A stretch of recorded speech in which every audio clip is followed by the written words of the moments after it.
All right, and so I'll call us to order at 6:01. And we've got Chris for a minute taker. Before we get going on things, I just wanted to take a minute and have everybody introduce themselves to Brad. We saw him last night in the meeting, but we didn't really get a chance to take a minute and introduce all ourselves. So just for grins, go ahead and introduce yourself, and if you can think on the spot, give them a little pearl of wisdom you'd like to share with them tonight.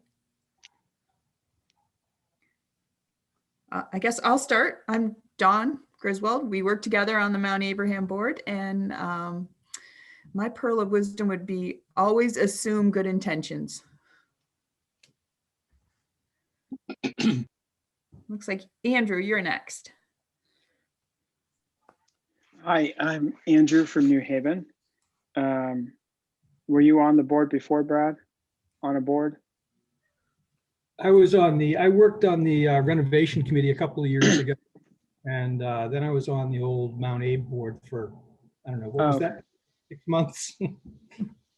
Something like that. Yeah, so my only pearl of wisdom had been, if you hadn't been on a board, which was that, at least for me, it took a couple of years to figure out exactly how the whole system works and to be able to ask questions that seemed informed. So it took me a while. I promise not to ask any questions. All right, Krista, you're next.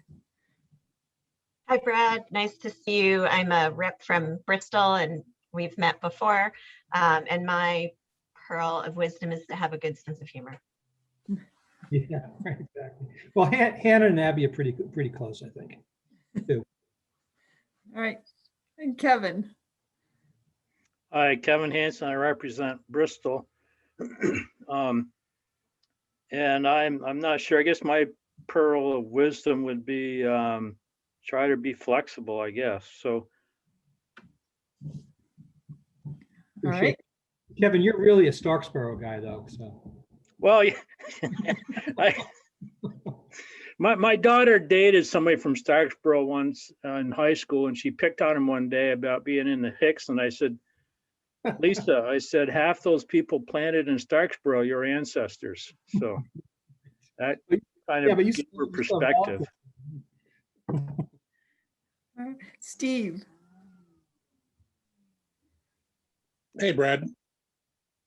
So my key word for board work is balance. Keep your balance. But anyway, Brad and I know each other quite well. We talk a lot at the recycle on Saturdays. Good to see you again. Good to see you too. All right, Sandy. Hi, Brad. I'm Sandy from Lincoln. And I just came back recently myself as well, Brad. So really it's about just keeping to it, I guess, right? No second guessing joining back in. All right, Rob. Hi, Brad. Welcome aboard. My name's Rob Backlund. I live up in Lincoln, and I think in the year that I've been on the board, be easy on yourself. Thanks, Rob. Okay, Dave. Hi, Brad. Welcome to the board. I can see Starksboro from my house, but I live in Bristol and I'm a Bristol rep. I live by question everything. Yeah, it's good, Dave. I just always remember you coming to the house and looking for a signature. Back in the day. Yeah, once or twice, no doubt. Right. Liz.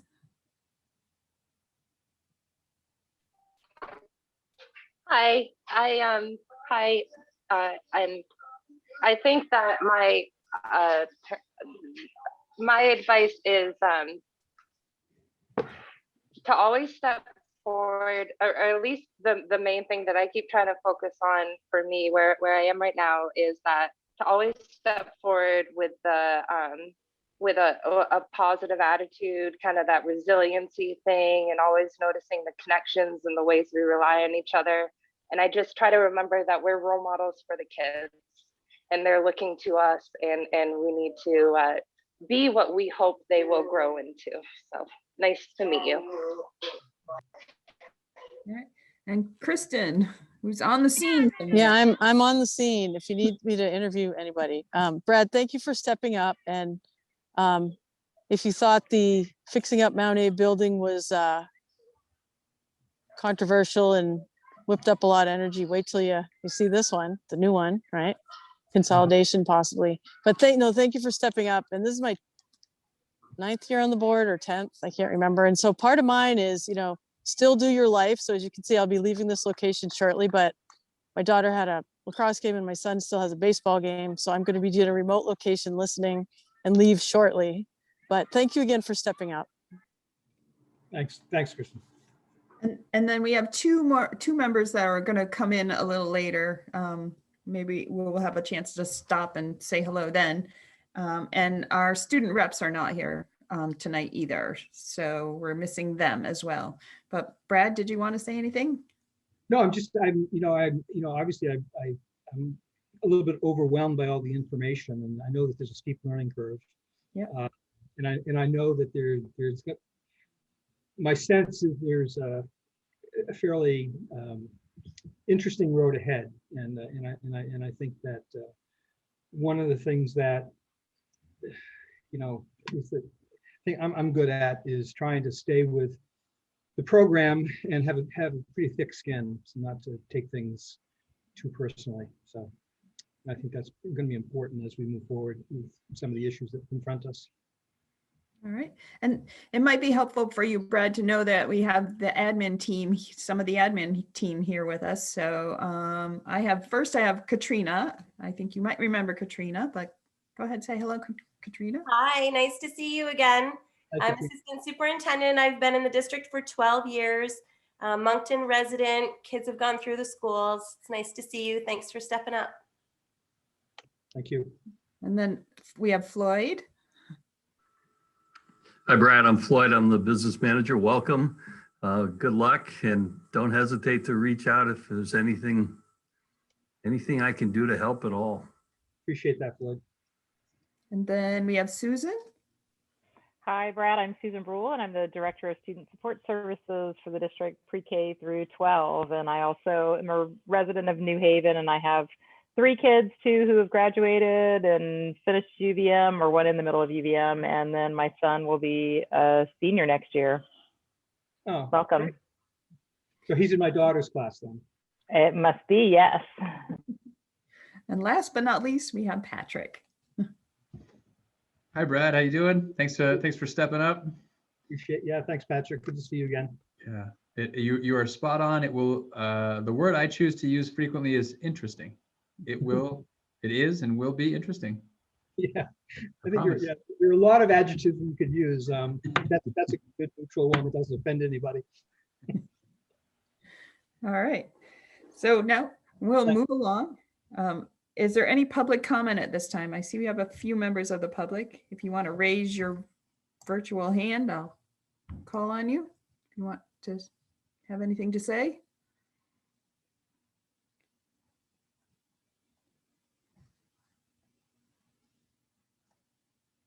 Okay, I'm not seeing anybody, so let's move along. We have the consent agenda to approve tonight. Is there a motion to approve the consent agenda? So moved, Krista. Krista?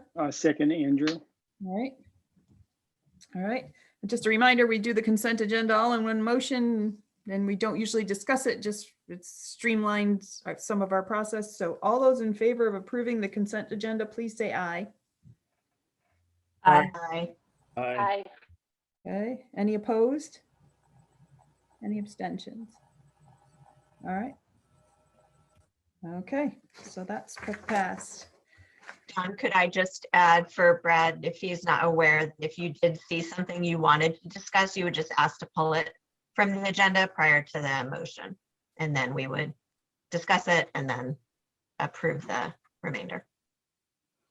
Okay, thank you. All right, our next item is the executive limitations monitoring report, and agenda item is an action item to accept the monitoring report for 2.1 treatment of current and prospective students and parents / guardians. So moved, Krista. Okay.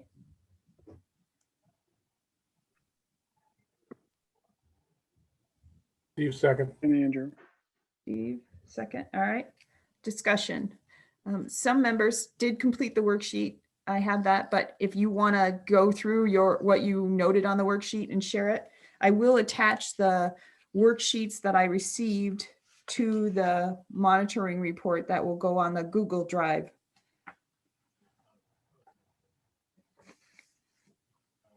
Kevin.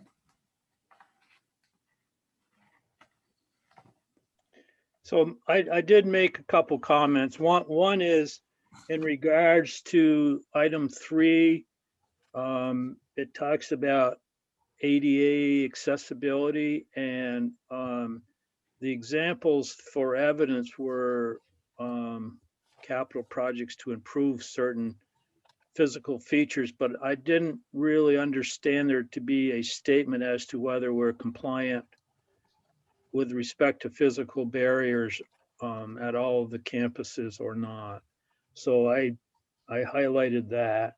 And then the other thing is kind of a moot point, and I think we've discussed this before, and it's just a matter of time to integrate policies and procedures, but there was a call out specifically for something at an illustration of something at Bristol Elementary, and then there was reference to high school policies, which obviously covers those entities, but it doesn't necessarily cover everything. And I know some of them were MAUSD policies, but seems to me like we should be working towards that, which I think we are. So I did note that as well. All right, Rob.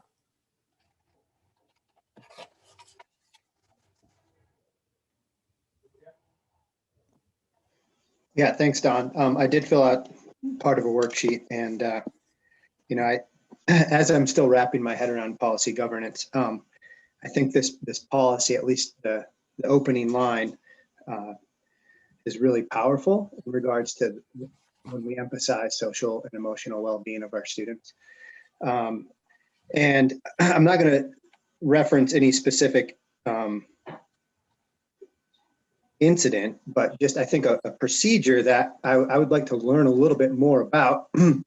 And because I'm wondering what the line of evidence is for this procedure, in that it meets this policy, and that's regarding of the use of I don't know exactly what the term is, but I'll just say padded cell in our schools. And I guess, how does that procedure fit within the bounds of this policy?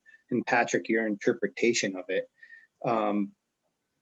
not being an expert, not being in the buildings. I mean, obviously context is very important, but just as a procedure or a practice in our school district, how is that best practice?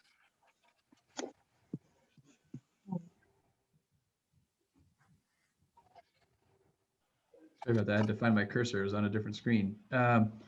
Yeah, I think, that's something that we continually have conversations about. The idea of having a space that has sort of, padding on the floor, padding on the walls. The idea behind that is oftentimes when a student is being physically aggressive, they risk harming themselves and harming others. And so we find ourselves from time to time needing a space where if a student is needing to regulate and they're being physically aggressive and they risk harming themselves, if there isn't some protection somewhere, either they run the risk to themselves or someone else. In the absence of protection, we put adults in a position to protect the student, which puts the adult in harm's way. So that's the thinking behind those safe spaces where students can become regulated without causing injury to themselves or others. There are absolutely different philosophies about the practice. There are different approaches to creating spaces where students are safe as they work to become more regulated. And, incidents that come up often prompt conversations about the practice, and is that the appropriate practice? Is there a different practice that can achieve the same benefit, that has less stigma? Those are conversations that we have from time to time, and that we'll continue to have as we try to find that line of safety and offering the opportunity to regulate. Thanks. Yeah, I mean, I guess for me, big picture, and I look at my daughter, that's what I spend all my day doing. There's so much cultural layering to it, and I know we're not an island, but it's hard to just see as a parent and think about, not that it's not best practice. I just want to know more about it because it seems so foreign to me. And yeah, I appreciate that. And I would love if you can point me in the direction of if there is literature out there. I would just love to learn a little bit more about that. I used to work with adjudicated youth that were brought to me in full on, chains and restraints, and we take them out in the woods for 7 weeks at a time. And we had a different approach, and I'm not saying it was a better approach, but it was probably maybe different than that. And so that was my concern, is how do we think about it if that's a procedure or practice meeting this policy, because I'm struggling at the moment to see that. Okay, Krista and then Liz. Thanks. Yeah, one of my comments, I think I've actually answered for myself, because I was asking where, what I was looking for was the parental rights for students receiving special education services, and that handbook, which I think is referenced later on in the policy. But I was looking for it in evidence of the first part of the monitoring report, because I think that helps to link, to lay out all of the different services and ways that families are communicated about those. So it might be helpful to move that there, or to include that there as well. And I don't know, sort of along the lines of what Rob was talking about, if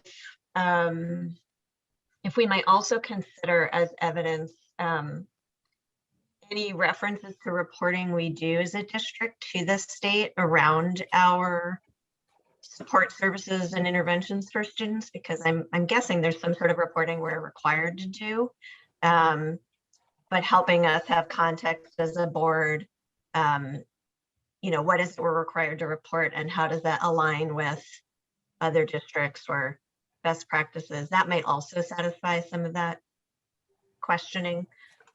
So that's a comment I didn't put in the worksheet, but I'm adding in now, if that's okay. And then let's see, I had something else I wanted to ask about.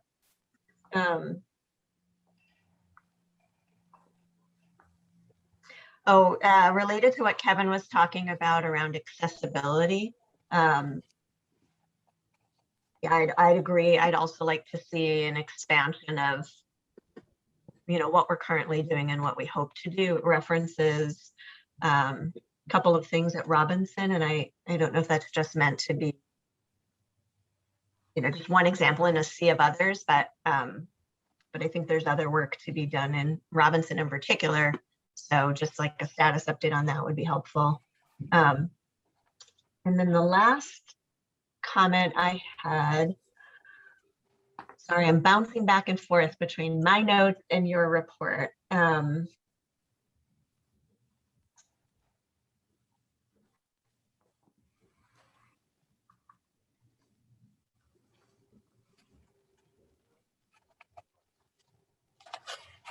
think it was around I guess it's back up to that first section around conditions that are inequitable, in particular inequitable. I'd like to see this board get more clear on what that means for us, and therefore we could ask the superintendent to provide evidence around that more clearly. The VSBA is holding a session on May 4th or 6th or something like that, for boards to think about how to monitor the implementation of educational equity. And so I think, just what I understand of policy governance in this monitoring report exercise is partly to help us ensure our policies are robust enough as things evolve and change. And so that's a place where I'd like this group to think about how we define that and what it is we hope to see as evidence of students and parents and guardians being treated equitably. And those are my comments. Thank you. Liz? I guess my hope had just been that if we were going to talk more about any of our concerns around how we handle really challenging situations, that there had been an offer to do it in an executive session. And so maybe we could put that on the list. I would be extremely uncomfortable. I mean, if my child's challenges were being discussed at a board meeting, and I know we're trying to do it, and that was really attempted. I know that Rob, like, you have a lot more experience than I do, and I realize you weren't trying to do that, but that really makes me uncomfortable to refer to specific children here. So if we could set up an executive session, then maybe we could have a good conversation there.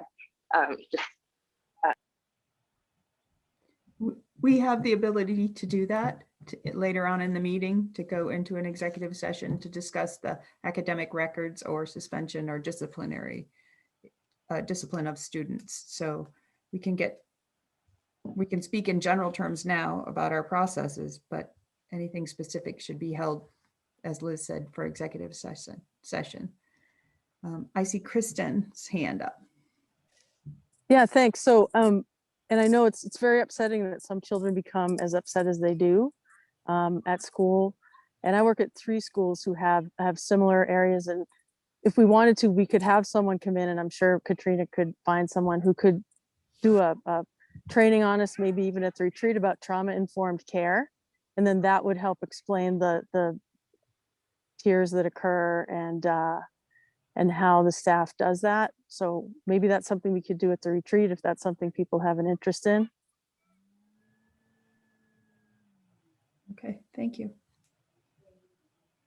Anyone else around the monitoring report?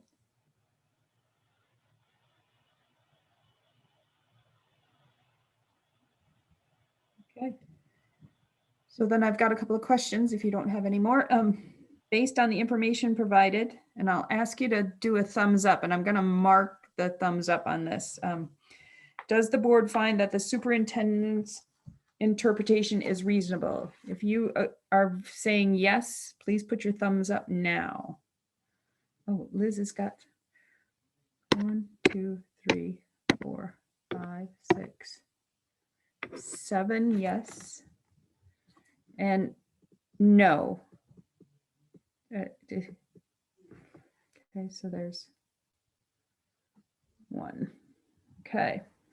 Based on the information provided, does the board find that the data demonstrates the accomplishment of this interpretation?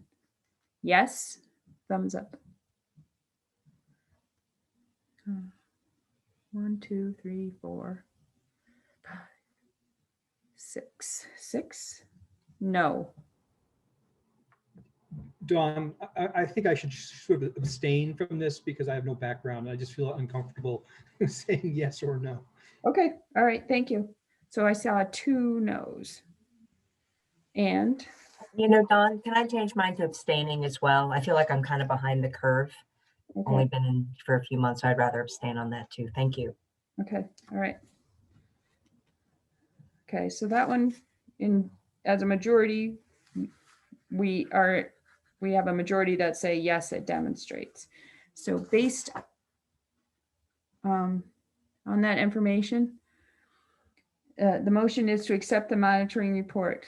All those in favor of accepting the monitoring report 2.1 treatment of current and prospective students, parents, and guardians, please give a thumbs up if you are in favor of accepting it. 1, 2, 3, 4, 5, 6. 6 in favor. All right, if you're opposed, now please put your thumbs up. 2. Okay, and if you are abstaining, please put your thumbs up now. 2 abstaining. That's 3, Don. Oh, sorry. Dave did it. Oh, where did Dave go? Oh, I've lost Dave. Oh, there he is. Okay. Kristen, you still have your hand up from before. All right. So the motion carries 6 in favor, 2 opposed, and 3 abstaining. Okay. Can I ask a question? Sure. And I know I should know this, but I get muddled when we do these reports. And so my reason for no votes was the hope that we could then have non-compliance in a certain area, which would ask Patrick to go back and get more information. I don't know if I voted to reflect that, but that was, I just wanted to ask if, so how do we as a board, and I understand I can't just request that. So if the whole group doesn't agree, I'm good with that.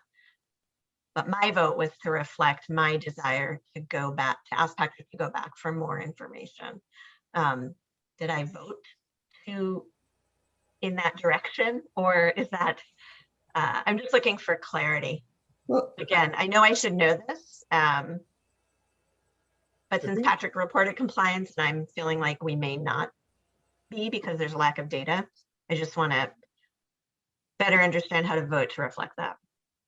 So not accepting the monitoring report is one way to sort of keep to move the process to that point of figuring. There is also the option at any time to revisit a policy.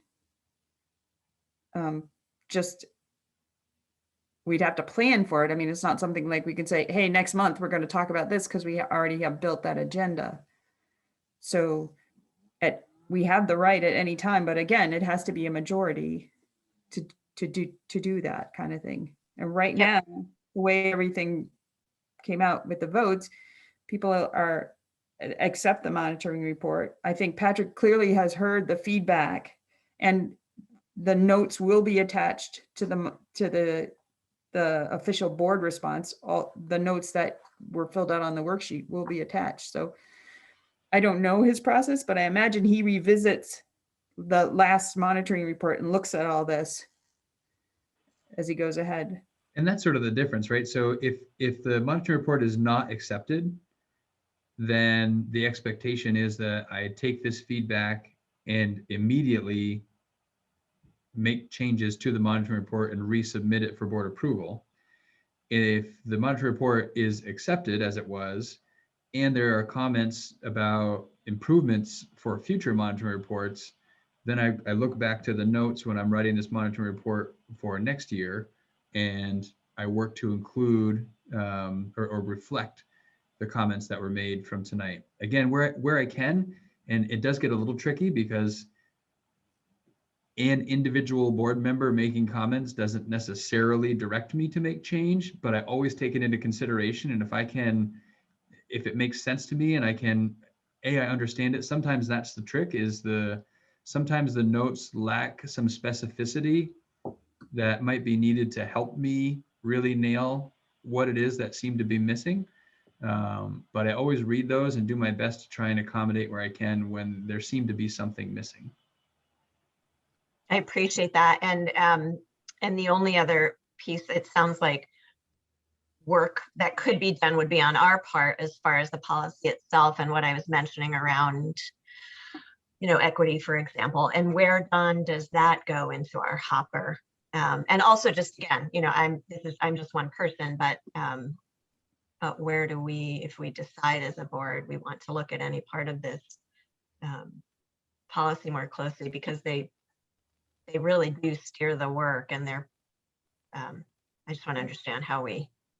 So, I mean, we try to stick to that board work plan, but something specifically around policy, if you think about that worksheet to kind of add an agenda item, if you look at that, that really can help explain the way to do it.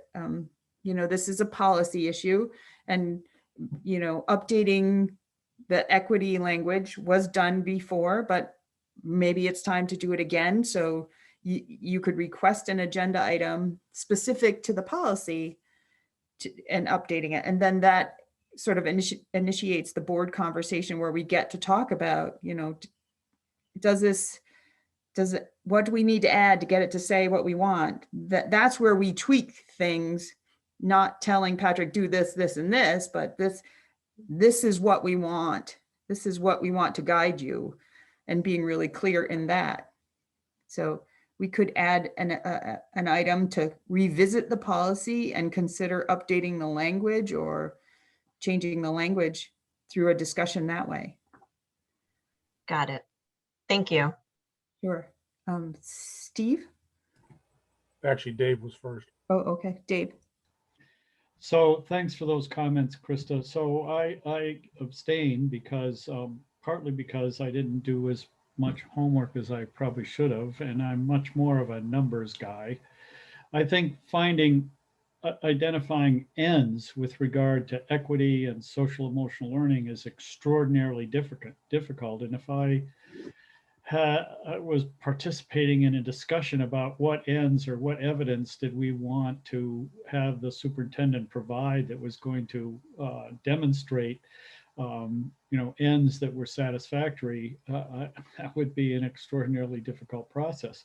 Nevertheless, it seemed like several of the evidence pieces were more about means than they were about ends. So that just left me having to abstain. All right, thanks for filling us in. Steve.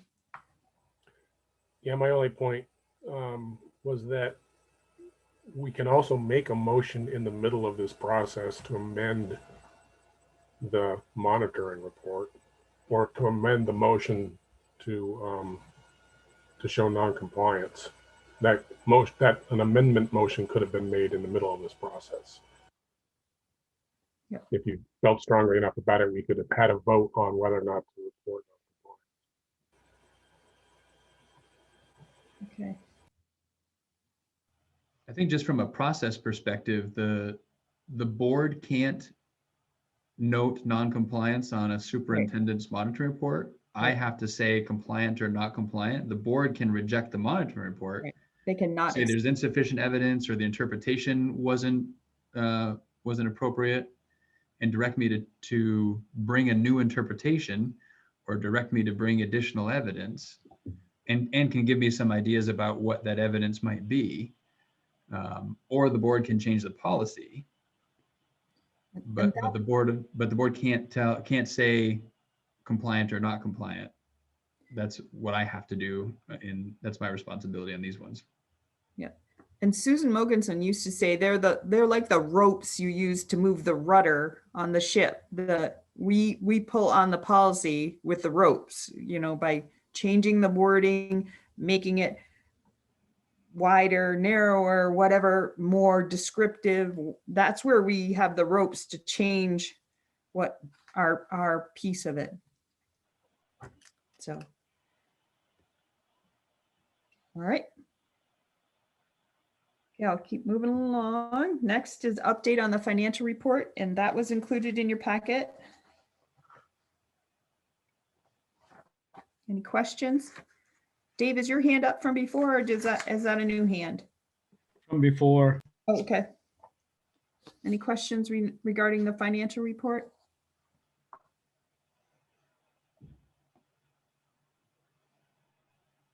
Okay, moving along.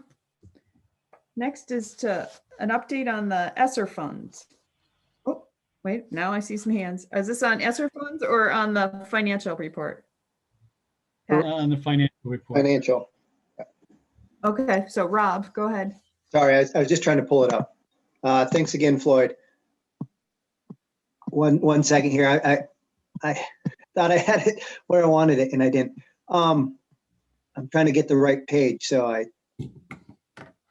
So I guess it's page 2, Floyd, where it's sort of, you have the highlighted capital carryover for projection in process at 6/30/20. Is there any way, I appreciate this, just because I'm still wrapping my head around just big picture, big numbers, that you could show like a comparative to the year prior at the same month? Does that make sense? Just so it's like, oh, okay, so last year this is what it looked like in the ed reserve fund or the capital reserve fund or the money we had left over. If it's a lot of work, don't worry about it, but it'd just be nice to have a comparison sort of year over year at that same sort of timestamp. It's certainly something we could add. It might get a little chunky down there with a lot of information. And if it's, you can also pull up previous year's financials for that month and compare it, but it doesn't give you that quick snapshot. I'm happy to present this any way you guys want. It's our attempt to just get as much information in some kind of a clear structure so that you can get a sense of it. And I'll take a look right now and tell you where we were last year.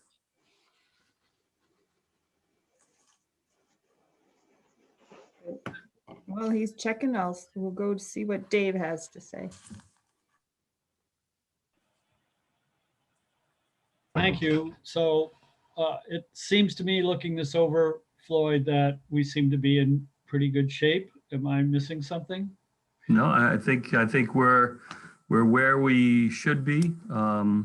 We've got funds coming into the end of the year that we know we're going to spend, but we should finish with a surplus. We've got some highlights that are going well. Our food services has been better than we expected, partly because the USDA has moved forward with paid lunch for everyone. I think that our revenue is where we projected it. Our expenses are falling in line. So yeah, Dave, I think you're right. It reflects a pretty good budget and pretty good adherence to that. I appreciate that, and I appreciated the notes at the end. They were helpful and instructive. I was curious why food service was separated out and put separately at the top of the report. And I was also curious if the reason the USDA was moving forward with lunch for everybody was our rate of low-income students. No, not at all. That's a COVID move. Okay. And food service is broken out just in that it needs to be a separate account structure. Okay. Rob, to your question, which would you like to compare all of them? Is that what you were thinking? Me? No, Nope, Rob, sorry. I was switching back, Dave, sorry. Okay.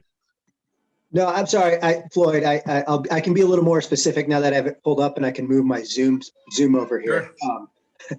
It is where you have like the fund balance allocation. So it'd be at the bottom of page 2, I believe, if that's page 2. And there's sort of 4 lines. It's like the ed fund, prior year, FY20. I don't know, just some comparative for me. Sure. Just year over year, this is my first full year. I'm just curious. I'm not quite sure which one you're looking at. I think let's start at the top, the general fund summary operating statement. So we're on the same page? Mm-hmm. Yes. Okay. And then down at the bottom, that highlighted yellow, is that the general vicinity? Yeah, yes. Okay, so, and which one of those was, I can go down through them all if you wanted to see them, or I could just send it to you with a comparison or send it to anybody who wants to see it. it was just a thought for down the road. If you could throw that into the, like I said, if it's a pain in the butt, don't do it. But I'm just curious to see year over year if that fluctuates or how it fluctuates. So I am at your beck and call. So, if we can present information that helps you guys, that's our goal, is to support this team. So I mean, I can reach out to you directly, Floyd, at least to start, and then. Sure. Yeah. Okay. Thank you so much. Thanks. Okay. Any more on the financial report? Okay. So let's move to the ESSER funds update. Sure. And just so these are large sums of money that can grab a lot of attention. So it seems important to keep the board apprised of where the conversations are around utilization of these dollars. We've talked some about them and the fact that they're kind of one-time dollars, and you have to be really careful how to utilize one-time dollars. But I'll kind of talk a little bit about ESSER 1, which we have submitted for approval, and it has been approved, and we've made some amendments to it. But I'll give you a sense of the total dollars in ESSER 1 and the ways in which it's being utilized, and some of the conversations around the total dollars of ESSER 2 and some of the thoughts around how to spend that. And then ESSER 3 is a little further down the road, but trying to make this a fairly regular occurrence just to keep the board apprised of what's going on there. So ESSER 1 was the $317,000 that came to MAUSD. And looking at the way those 317,000 have been allocated, and again, some of these funds have already gone out and paid for things, and others are still in process. But a lot of this going to, and again, a lot of this post-dates back to the beginning of the pandemic. And all of these ESSER dollars can go back to times during the pandemic, and some of them extend beyond sort of post-pandemic recovery kind of work. So in ESSER 1, a lot of this was in support of the work ELP was doing around the childcare, some of the after-school care that they were providing during the pandemic, and now looking into the summer programming and really looking back at last summer's programming as well. Some of our schools have had home-to-school liaisons in the past, which is really a nice. It's a great way to reach out to pre-K partners, to students that aren't in any sort of pre-K, they're in a home environment. And this person acts as that liaison to incoming kindergarten students. So we've expanded that type of support to the schools that haven't historically had those home to school liaisons. A pretty significant amount of money going towards summer learning and supporting students there. Katrina and the ELP team have been working really hard to grow ELP and simultaneously infuse academic and social emotional supports into the ELP environment as a great way to sort of make the most of this captive audience of students that are at our ELP programs for 5 or 6 weeks over the course of the summer. We had a long-term sub for the whole year this year, which enabled us to put a teacher into the virtual elementary school that was so effective in meeting the needs of students that weren't comfortable coming in physically for the elementary schools in particular. We're looking at improving our ability to access, organize, and utilize data to inform decisions. So there's a piece of money here to hire a person to help build some of those systems and help us think beyond pandemic and beyond ESSER dollars to help improve our ability to access the data that is so important in informing our decisions going forward. Then a lot of funds in different ways going to technology. So purchasing of laptops, purchasing of other devices, could be iPad kinds of things that help improve students remaining engaged in a remote environment. A lot of plexiglass purchasing to try and create some barriers during the pandemic, masks, other sorts of kind of sanitation sort of items like that. That really is what made up the $317,000 in ESSER 1. As we're talking about ESSER 2, Some of those things continue, so more expected expenses in the realm of IT, you know, with more students having devices at home, that's more wear and tear, et cetera. So we want to be able to make sure that we can sustain that. We start getting more into some facilities in ESSER2. So ESSER2 is $1.3 million. So looking to target some HVAC in some of our schools that have the greater HVAC needs, so using some dollars toward that. So continuing to support the home to school liaisons, looking at supporting students in more of an extended day, extended year kind of environment. Again, just thinking about recovery and wanting to ensure that we have additional time and support for students who need that as we come out of this pandemic.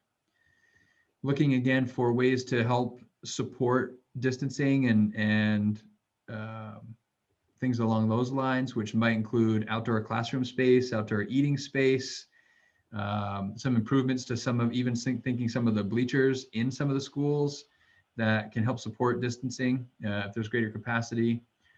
Looking at audio enhancements for classrooms. So some classrooms have systems where the teacher speaks into a mic and it broadcasts their voice in times when everyone's wearing a mask. That has proven to be really helpful. So we may find ourselves with some masking required next year. So we're looking to ensure that we have some of those supports in place. So some dollars there.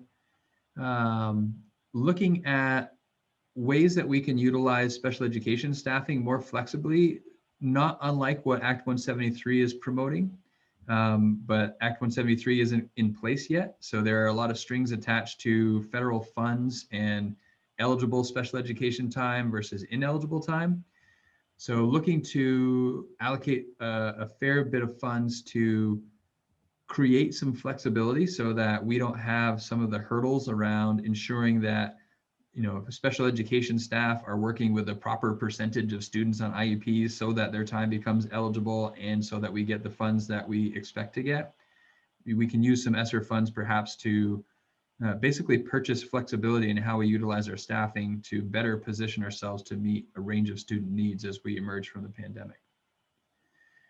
Looking at an addition of a social worker, Mount Abe has a social worker and that position has proved invaluable this year, years past as well, but in particular during the pandemic when families find themselves with different kinds of needs than they may have had historically.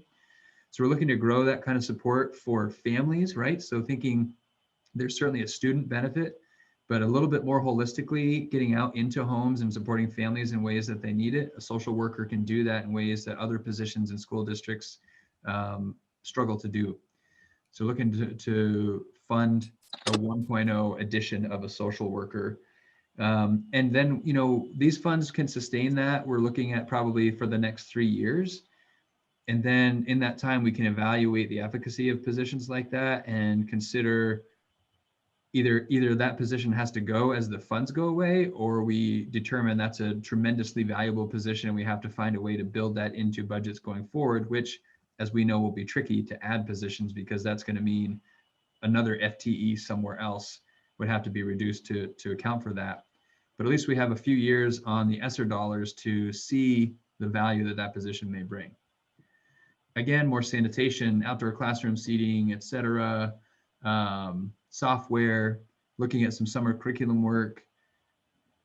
Those, believe it or not, that list of items comes up to that $1.3 million. And again, ESSER 2 is more in process right now than ESSER 1. ESSER 1 has been approved already, and we may make some amendments to that. We haven't yet submitted for ESSER 2. The date for submissions is not till November. That's when it has to be in by. We can submit earlier and get approval to start moving some of these projects. There are some hiccups, right? So for any ESSER money to be spent on facilities, we have to get pre-approval from the state before we can go out and seek bids and get final approval for any of those projects. So there's another layer of kind of a hoop to jump through before we can enact any of that.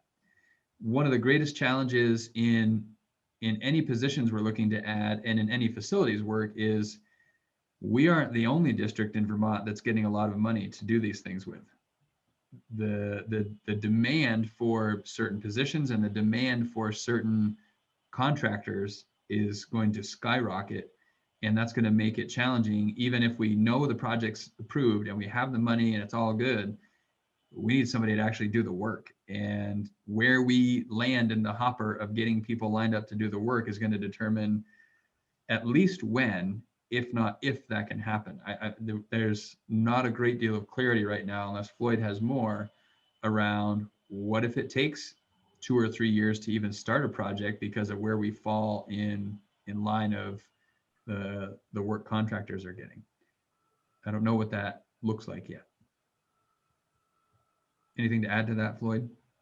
Just, I think you're right on the nose. We're still waiting for guidance on a lot of this stuff on what can and can't qualify for the money.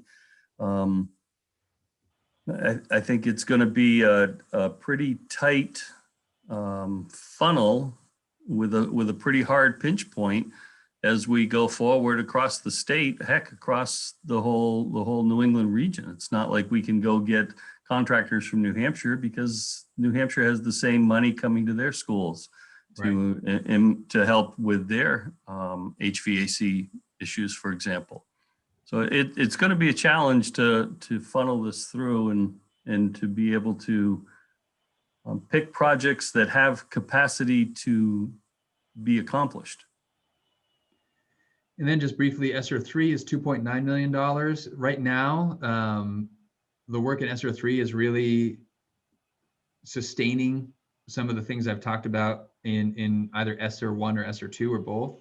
So continuing with the social worker, some of the sanitation stuff, data management, et cetera, facilities improvements, that sort of thing.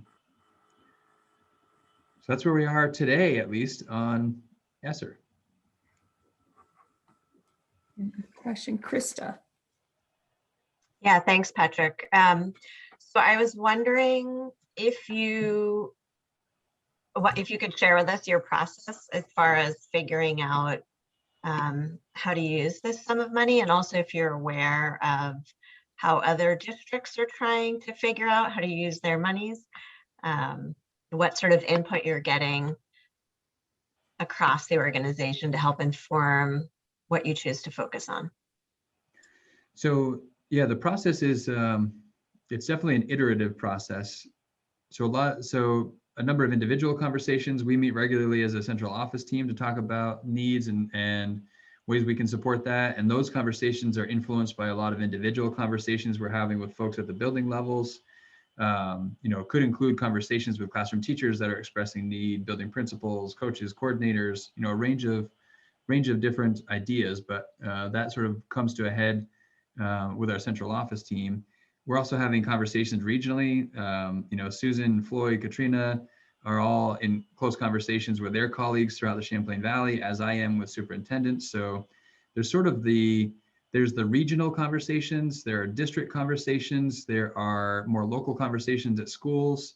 I encourage building principals this morning in our admin meeting to share ideas as they come up at their local level, as they're talking with teachers and they're seeing needs arise, share thoughts they have on ways we can support that. We have presumably a lot of latitude in how these funds can be spent, and we need to be careful that we're not setting ourselves up for hardship down the road as we try to sort of fix things today. Trying not to make today's solutions tomorrow's problems.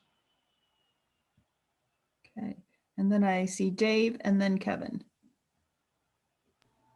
So exactly how to make today's solutions tomorrow's problems is a really appropriate statement. This one-time money, it's really important to focus on one-time projects or projects that, as you spoke to about the social worker, having an evaluation stage built in, so we figure out whether it's the kind of thing we want to continue after the SR funds go away. Facilities is obviously, capital projects and facilities is obviously the most clear-cut one-time money. So yeah, I liked your report. Thank you much. Keep it up. Thank you. Kevin? I'm in hopes, and I'm sure there's a lot of discussion about how to get kids back on track over the next 3 years, if that's how long the funding takes, and also to develop and improve systems along that way of support so that we end up a whole lot better than we are now. And I feel that's a whole lot more important than facilities or capital projects, as much as that stuff is near and dear to me. When you talked about like the ELP program and bolstering those, and I mean, all the descriptions are all made a lot of sense, but I'm concerned about, I'd like to hear your thoughts on students that are going to fall through the gaps, the ones that don't come to those programs, the ones that don't have transportation, not the support at home, or, what have you. There's going to be, I'm assuming, a group of people in that category, and they potentially may be the ones that need the help the most. And then the other thing is with data systems and real-time data and real-time decisions and all that kind of stuff.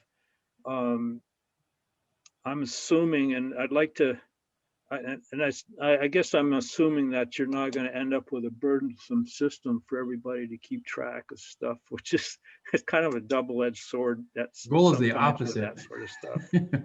So we currently have a burdensome system. We want to get away from a burdensome system. Great. But anyway, I'm more concerned. That's more of a comment. It doesn't need discussion. But I'm more concerned about the students that potentially could be falling through the cracks. Yeah, I can talk some about that, and then Katrina maybe can take it from there, and Susan as well. So we actually had some conversation around that today at our admin team. So we now have a roster of students that are signed up for ELP, and so we know, all right, who can we help serve there? And those rosters either have been or are going to be shared with building principals. So as building principals are identifying need in their building, they can see who's in ELP and is going to get support through that, and who's not, and in what ways can we support them. And building principals are going to be taking some lead in, whether it's seeking out tutoring or somehow connecting with those kids that aren't going to be in ELP getting support.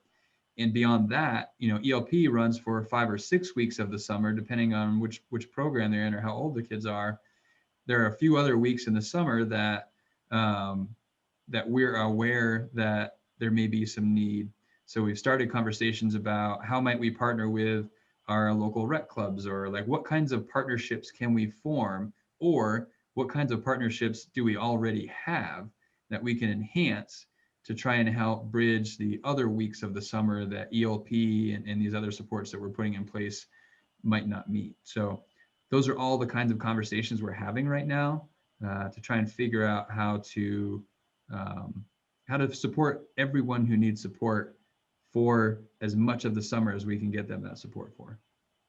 And Katrina, I don't know if you want to elaborate a little bit. You've been doing a ton of work with the ELP team and trying to get this in place. ELP planning, we've been doing this now for 13 years. So we are just layering and layering and layering. And we're a pretty well-oiled machine. That leadership is unbelievable. So that planning has been going on for quite a few months, actually. And we actually acquired a grant to expand outside of just the elementary age to include middle school. So we're launching a middle school program that when we got the grant 9 or 10 months ago, we were calling a pilot because I wasn't sure if it was something we would be able to sustain. But due to ESSER, for now anyways, we have been able to double our capacity for that program. And we're very, very excited about launching that. So it's incoming 7th, 8th, and 9th graders will access programming this summer that will be, the ELP philosophy of sneak attack learning. So there's every teacher involved in our program has always been expected to do lesson plans and to connect what they're doing to standards. This year, it's going to be even more connected to literacy in particular. So for our younger students, we're starting very young this year for the first time in the summer with 3-year-olds. So we have 3-year-olds all the way up to incoming 6th graders as part of our regular 6-week program. The middle school program is actually 7 weeks. And that literacy forward focus for the 3-year-olds to incoming 4th graders is going to be very prominent with our teachers, with some training and some expectations for lesson planning. Our 5-6 students are actually going to have what we call during regular school a win block, a what I need block. And we're going to be hiring actual literacy and math interventionists to come and work with them with their personalized learning plan on goals that they set to improve their reading skills, to practice their math, and kind of keep that learning alive, if not recover what maybe has been some learning loss. For the high school program, we're looking at an incoming 10th, 11th, and 12th grade program, not exactly under the ELP umbrella, but everybody's at Mount Abe, so it kind of feels like it's connected to some degree, but that one is going to look a little different. That's going to be a 5-week program, probably just a half a day, where kids are actually trying to recover any learning loss related to their graduation proficiency goals. So that one's still in development, and that one is actually going to be by invitation to start with, and we'll have some of our licensed teachers providing that support.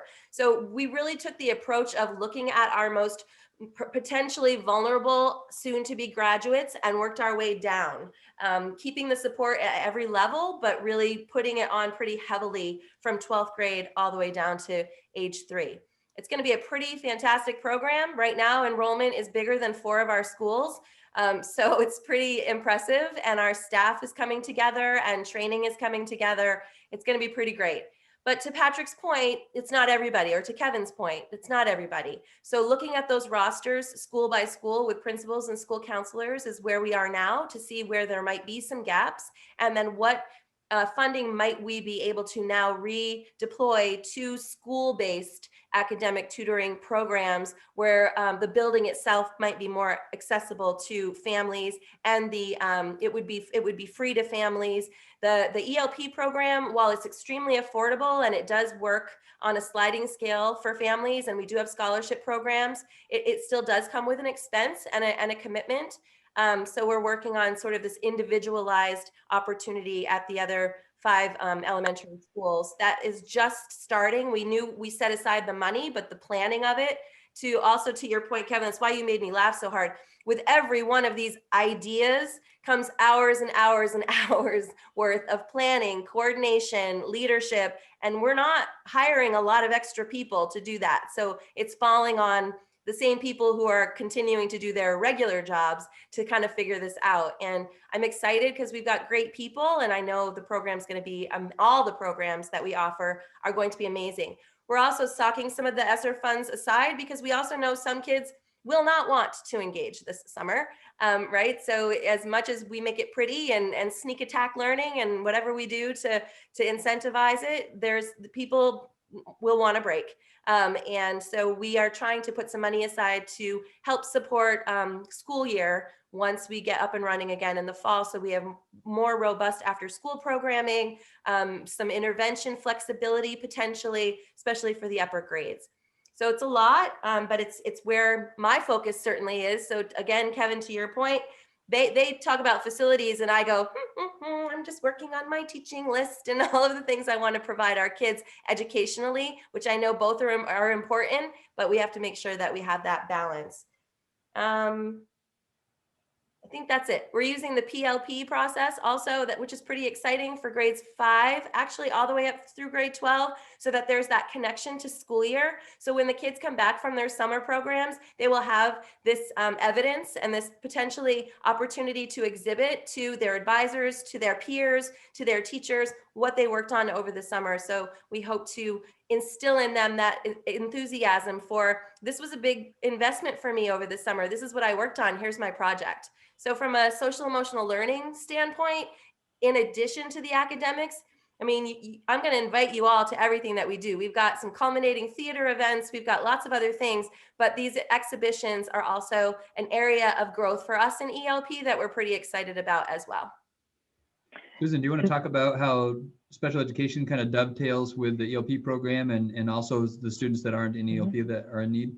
Right. Yeah. So similar to Katrina, we have a really well-oiled machine that we've been operating for many years now, where, I mean, there's the legal side of this, which is in special education, we're obligated to take a look at every student who has an individualized education plan and determine if they meet criteria for extended school year services. And there's really 4 criteria. One is that they demonstrated regression after all breaks in school and didn't recoup in a reasonable amount of time.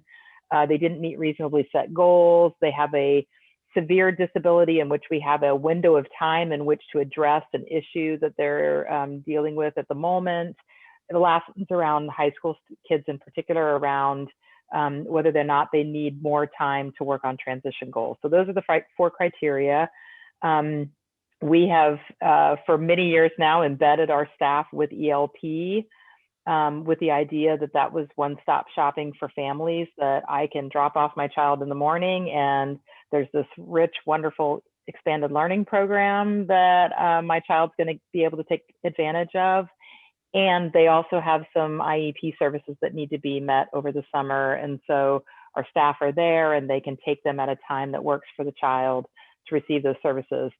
I actually just went through our list to see how much overlap there was between ELP and extended school year services, and there's not a lot. So we're going to actually be serving more kids than outside of ELP. And that process really starts in the winter. Right after February break, our staff are going through every student that's being served, looking at those regulations and making a determination about programming. And we have some staff that have been doing this for a while, so they're going to be there being able to provide literacy services, math services, social emotional services, speech. And those services are offered to kids pre-K all the way through high school. So that's what is happening in special education. Great.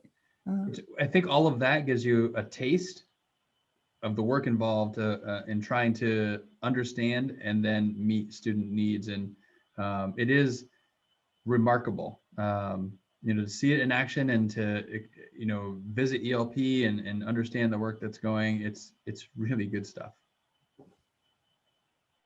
Great. Thank you. Krista and then Dave. Thank you. It's great to hear about all of this planning and work, and the list of things that you and your team are hoping to tackle is super impressive. I just would say that something that's missing for me is the social and emotional health, particularly of our high schoolers. And as a parent of kids at Mount Abe, I'm not especially worried about their academics right now.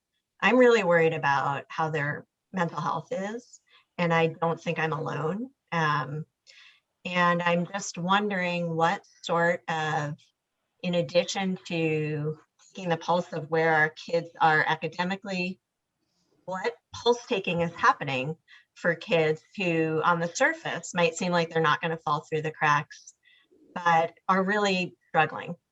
For the past year, they've been completely isolated from their peers, way more than elementary students. And how they're doing in math and literacy is just, it's the bottom of a list of other things going on for a lot of them. So hearing about an additional social worker sounds great, but knowing the need of so many teenagers, how many therapists don't have room to accommodate a single additional client because there's so much need.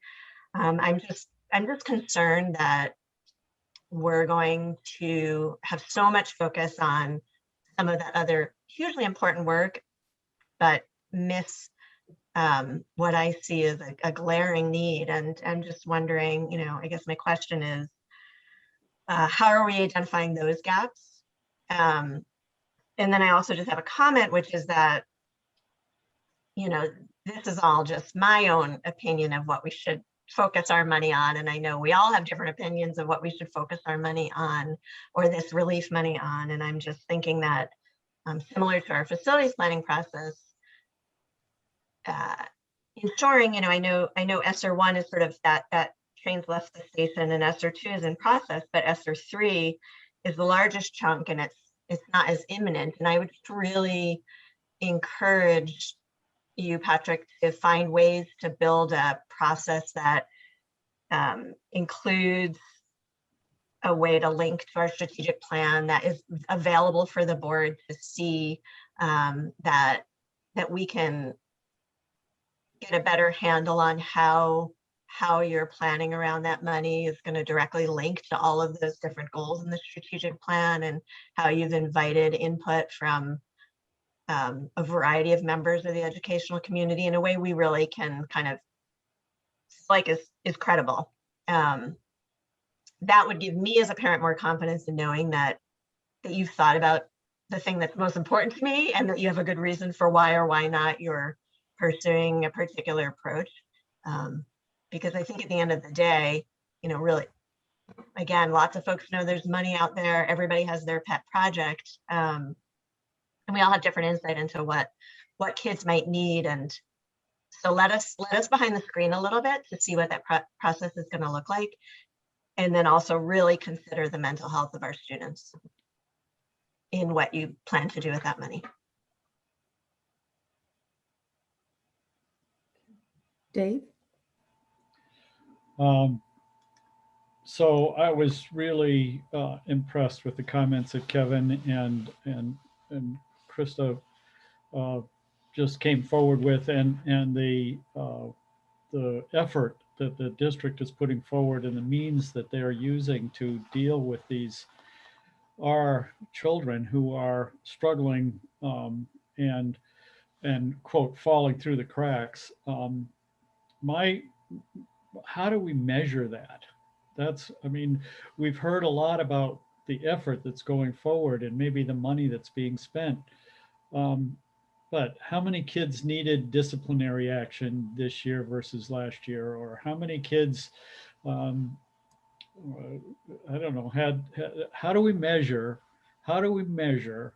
when we're doing a better job or helping our students overcome social and emotional concerns and becoming healthier and overcoming the issues that Krista's talking about? How do we actually measure that? How do we know as a board that we're being more successful? We know we're putting more effort and more money into it, and I applaud that effort. But how do we know we're being successful? Yeah, it's really through the ends monitoring, right? I mean, that's where we identify the return, I guess, on the investment that we're making. And we have a variety of tools that do measure the social and emotional learning that takes place in that social and emotional health of students, as well as the academics. And we look to those in that ends monitoring process and the ends monitoring report to see what's the efficacy of all this effort, what's that return. And there are both quantitative and some qualitative measures that we've tried to include in that, because it isn't all quantitative, as we talked about. You mentioned you're a numbers guy, Dave. There are numbers, and there are some things that are less numbers oriented and more qualitative that we try to tell the story a little bit as well through those ends. And I think, you know, as we look forward to this summer and the kinds of supports that will be in place over the summer and look to next year, there undoubtedly will be some anecdotal, qualitative pieces of information that are part of telling that story that I think are important to pay attention to. Okay. Any more ESSER funds questions? Liz? I guess it just reminds me of that survey that all the students are taking. At least they are required every day when they do the check form, or when they did, it was, you know, how are you feeling about your learning? Do you need any support? And it's a really like ask for help if you need it. So I do think that there are ways. It's just turning it into data that we can look at, that I guess is Right. So that's the close gap tool that we piloted this year, that different schools do it sometimes daily, sometimes every other day. And school counselors hold on to that information and they respond appropriately. It is not a tool that is so easy to generate bigger picture reports from. That's what happens when you pilot something and get a nice discount, but we have since been looking at a better product that actually we are utilizing ESSER funds to help us support, called Panorama. So we are piloting that this spring. It's something that's better connected to our social emotional learning curriculum and the guidance program that is presented to students pre-K 8. So we're excited about that. It does generate better data sets for us. I might have something preliminary for you, potentially, depends on the turnaround time for the ENDS monitoring report, at least maybe as an incidental to show you what that first screening in September looks like, big picture.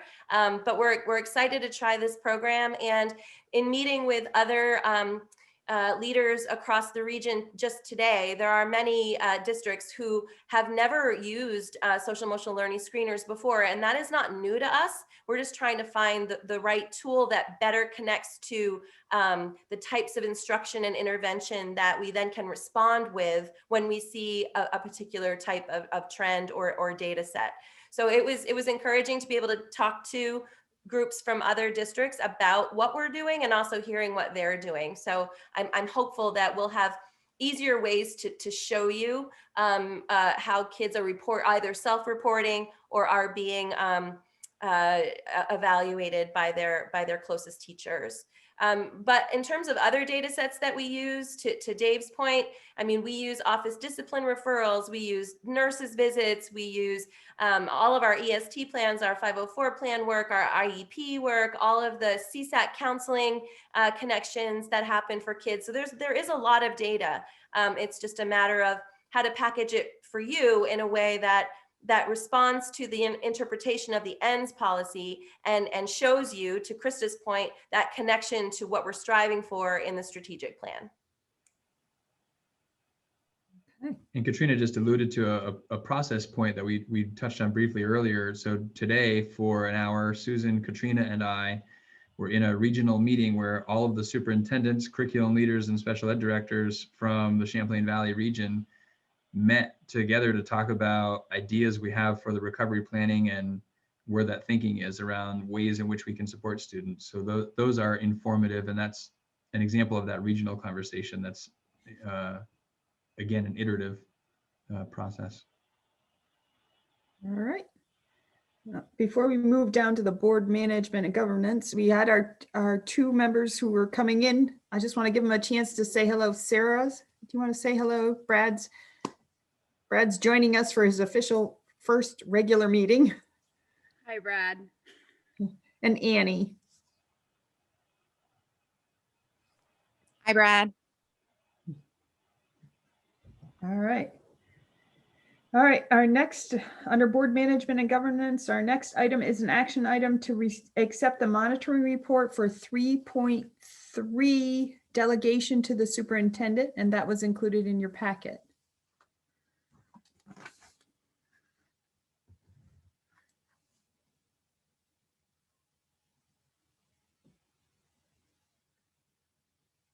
Is there a motion to accept it? I'll make a motion to accept the monitoring report. Sarah LaPearl. Thank you. I'll second, Krista. All right, thank you. Any discussion? I do have a worksheet from one board member, so I will attach that for the next, so it's in the Google Drive for the next person who writes this report. If we decide to switch at the retreat and pick a new report, you will have this worksheet attached. Okay. Not seeing any discussion or anyone who needs to discuss anything. So based on the information provided, does the board find that the board's interpretation is reasonable? Thumbs up for a yes. 1, 2, 4, 6, 7, 8, 9, 10. All right, 10. All right, and is there a no? Many no's. Any abstentions? All right. How about, based on the information provided, does the board find that the data demonstrates the accomplishment of this interpretation? Yes. 2, 7, 8, 9. Okay. Any no's? All right. All those in favor of accepting the monitoring report for 3.3 delegation to the superintendent, please say aye. Aye. Aye. Aye. All right. Any opposed? Any abstentions? Sandy, you're abstaining? Yeah, same here. Okay, so 2 abstentions. All right. Motion carried. All right. Next item is to accept the monitoring report for 4.5 board members code of conduct. So moved, Krista. All right, I'll second Andrew. Andrew, thank you. Any discussion? Again, I have a worksheet for that one that will be included. Any discussion? Krista? Yeah, I was just going to say thanks for the report. And I think, you captured what's been the work of the year and what's been hard about it and how we've navigated it. And I think that's the intent of these reports really, is to kind of, everything. There's not a whole lot to say when things are easy breezy, but they were hard. And I think, I just appreciate the way that you framed what we could work on and what we're doing well. Thank you. Kevin? Yeah, there was a certain amount of tough love in it. I guess one thing that was identified a couple different times was self-evaluations and peer evaluations. So I am wondering when the appropriate time, or if there's any interest in discussing how to go forward with those. Sure, this would be the time to really talk about how to use them. I put them there as a tool.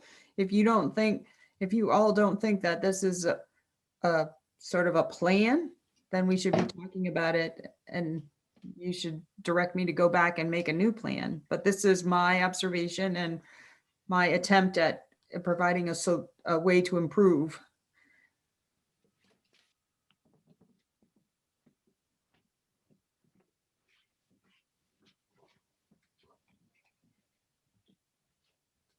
Krista? Is it an either or? So I assume we'd either do a self or a peer. It's the same form, right?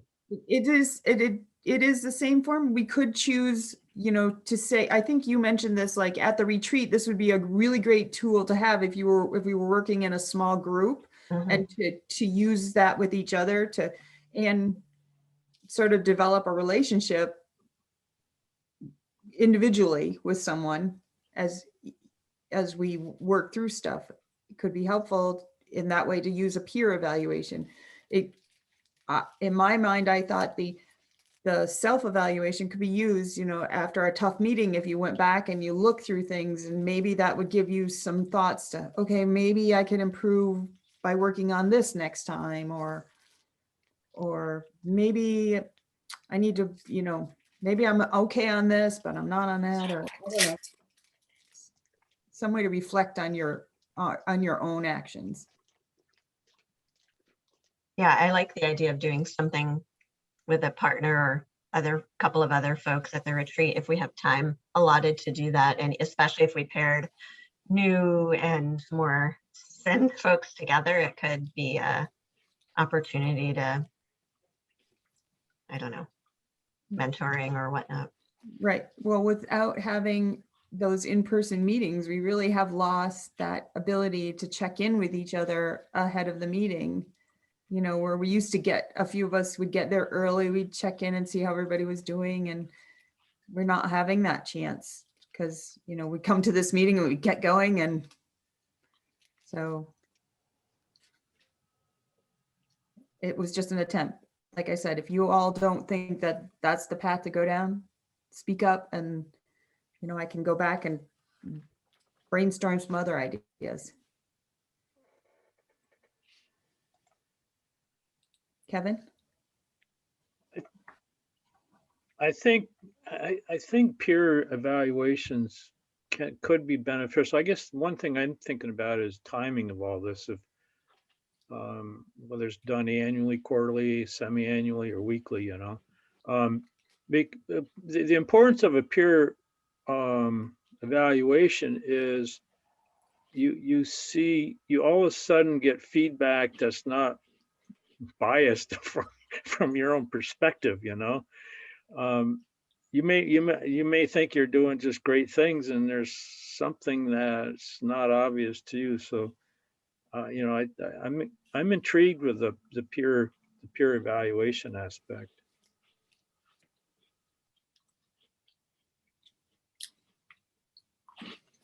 Rob?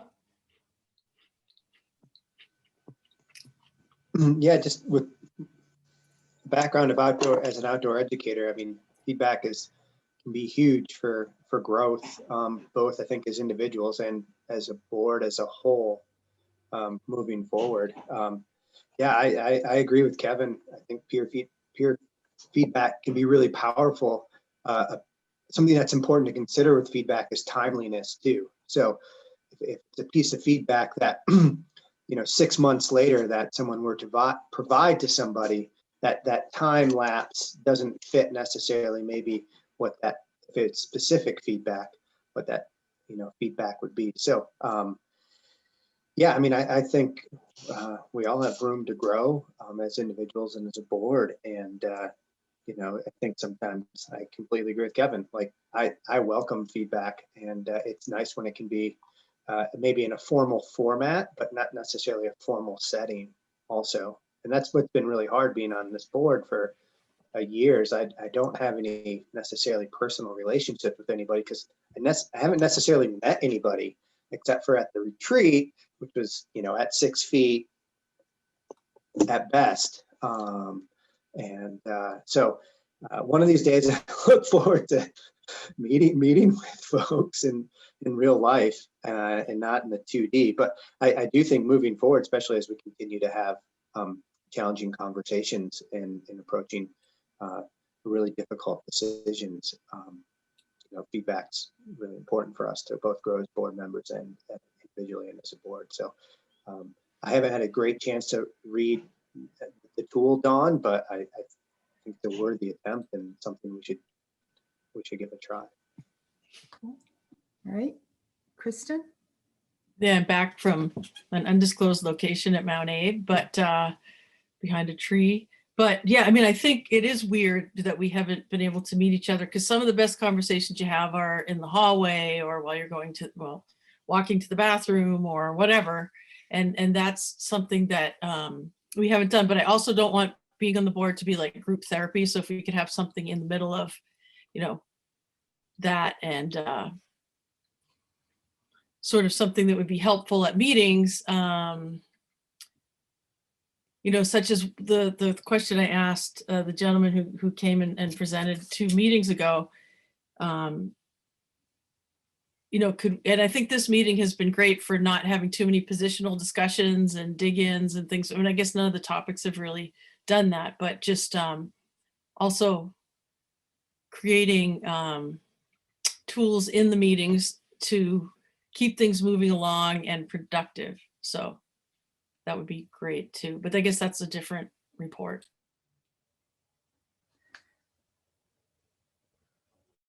Okay, any other comments?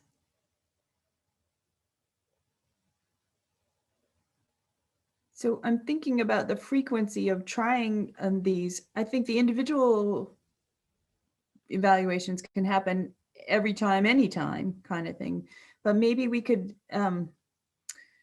schedule the peer evaluations every other month and see how that looks and try it out, and then sort of develop. I'm not quite sure in my head right now how to share that beyond the you know, you and your partner kind of thing, and how we use that as a whole board. But if you're willing to sort of, let's take baby steps and try to get through it, I'm willing to give it a shot and get us in a routine, and then see what we need to do, you know, to use the information we're getting for the board as a whole.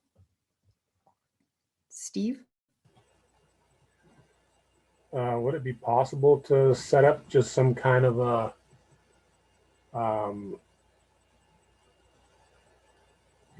random pairing of folks? Let's just say you were going to do it on a bi-monthly basis. You'd set up a random pairing of folks, and then it would be between the folks that got paired to just make a phone call and chat with each other for, an hour, and go use the evaluation just as kind of an outline for the discussion. But it doesn't have to be that formal. It can just be kind of a get to know you kind of conversation. And what do you think about what's going on, and how are you reacting to it, kind of thing. Yeah, I think we can give it a shot. And, if we find, yeah, that's not working, or we could do something different, we can adjust as we go along. I think being open to trying it and seeing what happens is part of the work. Okay. All right. I've jotted down these notes, and I'll work out a schedule and a random pairing, and we'll start going on this. Okay. So based on the information provided in the 4.5 monitoring report, does the board find that the board's interpretation is reasonable? Yes.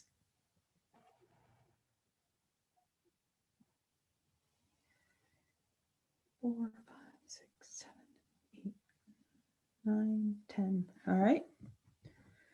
And does the data demonstrate the accomplishment of this interpretation? Okay. All right. Okay. All right. All those in favor of accepting the monitoring report for 4.5 board members code of conduct, please say aye. Aye. Aye. Aye. Any opposed? Any abstentions? All right, great. That one passes. The next is an action item, and it's to consider some new policy language that was developed regarding community engagement policy. So if we find it acceptable, we would approve it for posting, and then it would be posted for, is it 2 weeks, Patrick? That it posts, or 10 days, 2 weeks? It's 10 days. I think practically it's, we post it until the next meeting when it can be acted on. Right, and then we would adopt it, and then it would be added to our policy, as 4.8 kind of thing, so. Right. So typically in 1 month, it's approved for posting, and the next month it's adopted if everyone feels like it's ready to go. Right. Okay.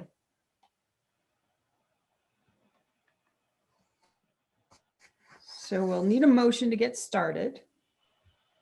So moved, Krista. Okay. And is there a second? Second, Andrew. All right. And then a discussion.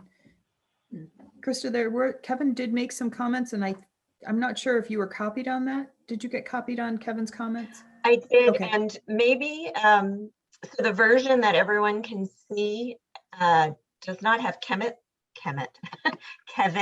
comments. So I wonder, Kevin, if maybe since I have the live version here, if I could add in what you're considering, and then everybody could see what it looks like on the live version, if that's helpful. Or you could just, yeah, I'm not sure how you want to do it. I did put in one suggested edit on number 2. So yeah, you're certainly welcome to put my comments in there if you want. I didn't integrate them into that document because I didn't want to muck about. Put it in there without it being agreed upon. Right. So I'm not hiding any secrets. So, and I don't know, John, if we make changes here, then and it wasn't warned prior to making these changes, can we still act on the document with changes we agree upon this Yes. evening? Yes. Okay. I believe we can, yes. Okay, and I'm also recalling that a couple of the changes you had suggested, Kevin, were around changing lowercase b's to capital B's. So I can make those as we're talking. But if you want to share with folks what your comments were, you know, I can note them here, or we can see how it goes.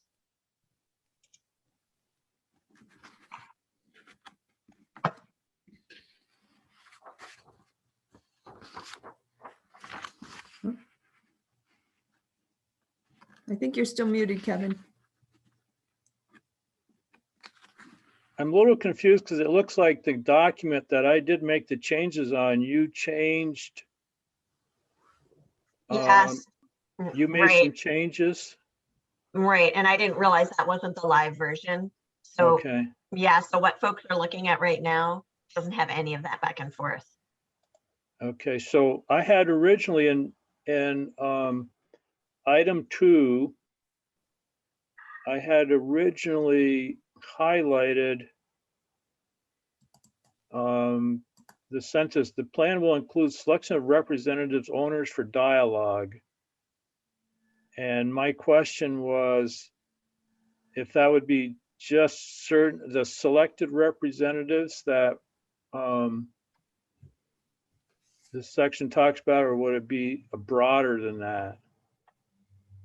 And Krista had revised that to say outreach to owners for dialogue, which I'm fine with. I was a little confused how broad that the intent of that would be, was what my question was. And also I was a little confused, and it's probably just my understanding of the words, but it also in item 2, the next part of that talks about methods to be used. I got kind of like nervous about the term methods, which are further defined underneath item A as to how to affect that, but it just seemed to me an odd way to say it, but it works. So I guess I shouldn't be too hung up on that. Does that make sense, Krista? Yep. It looks like Steve has his hand up. Steve? Yeah, I would say under 2A, owner input may be gathered. I don't think owner input can be accomplished, but owner input can be gathered or obtained, or that's just wordsmithing.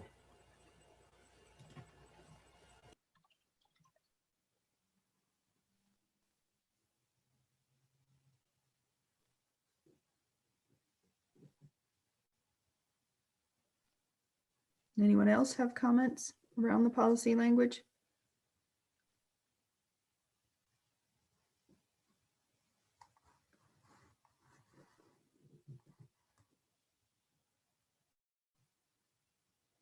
So if there isn't any other feedback, John, can we move to approve the policy with these changes? Yes. So right now we had an action item around this policy. I think, we just moved the policy itself.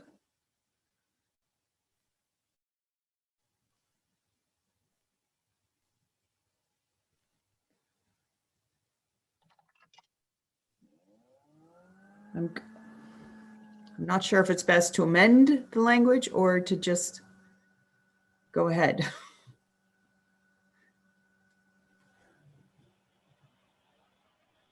Was there a motion already to approve this policy for posting?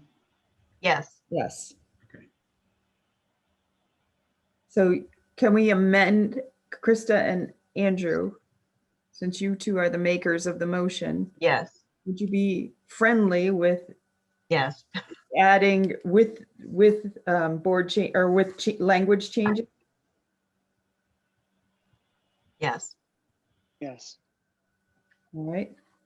So then the motion would be to approve this policy with the language changes we made or that were made for posting. Okay.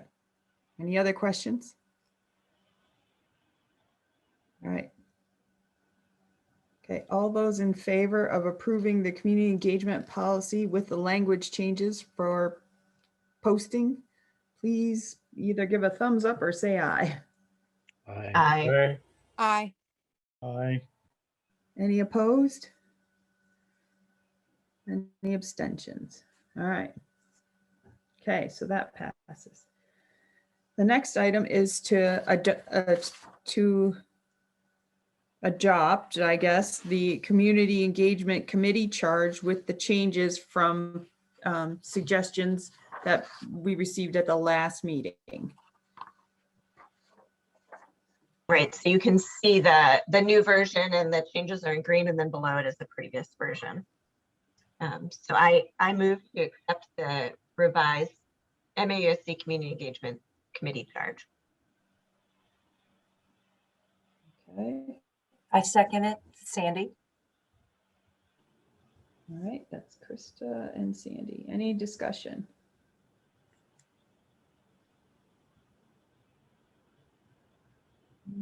Steve? So, Krista, you were saying that the new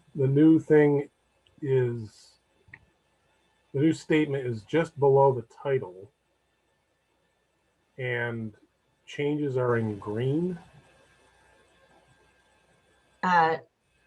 So yeah, I reorganized things a little bit. So everything from that header at the very top of the page all the way down through the end of the green text is the new charge. So I'm not seeing any green text.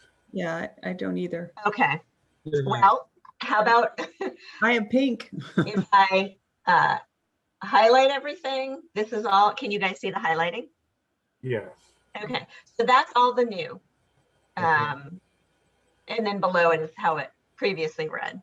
So it is a little bit reorganized, but and includes some of the language that folks recommended the last time we talked about this, which I can't remember when that was. So the area that you highlighted in pink in my screen involves one sentence. Oh golly, really? Yes. Does anybody else have that experience? I wonder if I should share my screen. Yeah, maybe you should. I think I need. And this one sentence has a pretty blatant typo in it. Right. Oh, is it a bad word? No, it's just it doesn't make Okay. English sense. So you would have trouble if you had Okay. waited. Is that? I think I can share now. Let's see. Should be able to, yes. I gotta figure out which screen it is. I was reading it earlier and I couldn't make any sense of what was going on. So Oh man, I have so many screens. I don't. I'm wondering No. if you saved a version somewhere else again, like the other one. There we go. That's not what you want to see, though. You want to see this.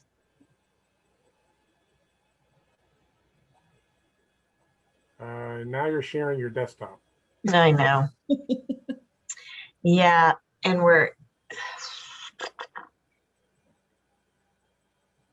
I've got two screens going on because I'm using my husband's computer and I don't know how to get that document. So the folks that are on here, you don't see what I see. Krista, I can try and share my screen. I think I'm seeing what you're seeing. Great. Maybe. I'm seeing at least what some other people are seeing. Okay. I'll give it a shot and see if it's helpful. All right.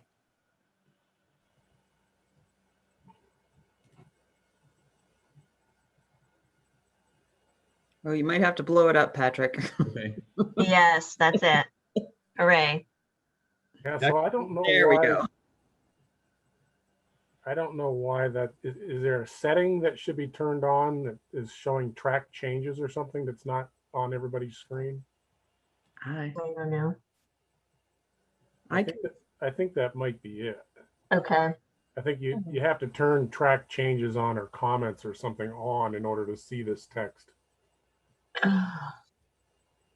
Well, I'm seeing it, so it must be individual settings. Well, it could be. Yeah, it could be who I shared it with before. But you can see it now, not as clearly as you might like, though, if it's not on your own screen. Well, but in any case, it certainly makes sense in terms of the typo I thought that was there, because I was only seeing the black text in the in the first sentence. So let's see. All right, Kevin, and then Dave. The third bullet says track participation by different groups. I would like to, I don't know if we can do it friendly or if we need to make a motion, but I would like to modify that to say promote and track participation.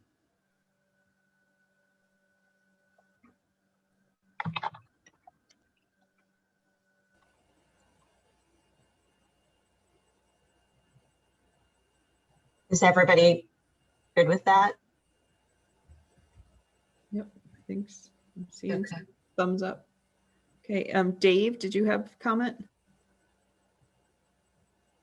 So what's the official name of MAUSD? At the top, you have Mount Abraham Unified School District, which is what I thought was the name. But in the first line, it says the Mount Abraham Unified Supervisory District. I think it's just a school district these days. Is that correct? yes. Yep. Thank you.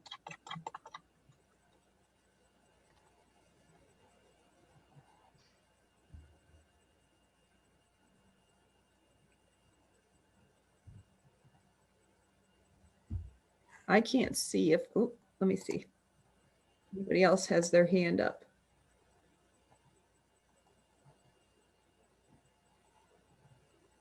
I see Kevin's hand up and Brad. Okay, Brad, I think Kevin's is from before, but maybe not. Brad? Oh, Brad, you're muted. There you go. Yeah, this is totally minor, and I'm kind of embarrassed to say it, but there should be a hyphen in long term.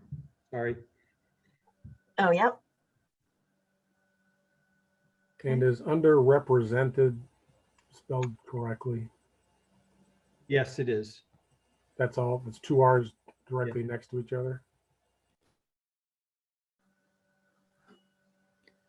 I see Rob's hand up. Yep, Rob.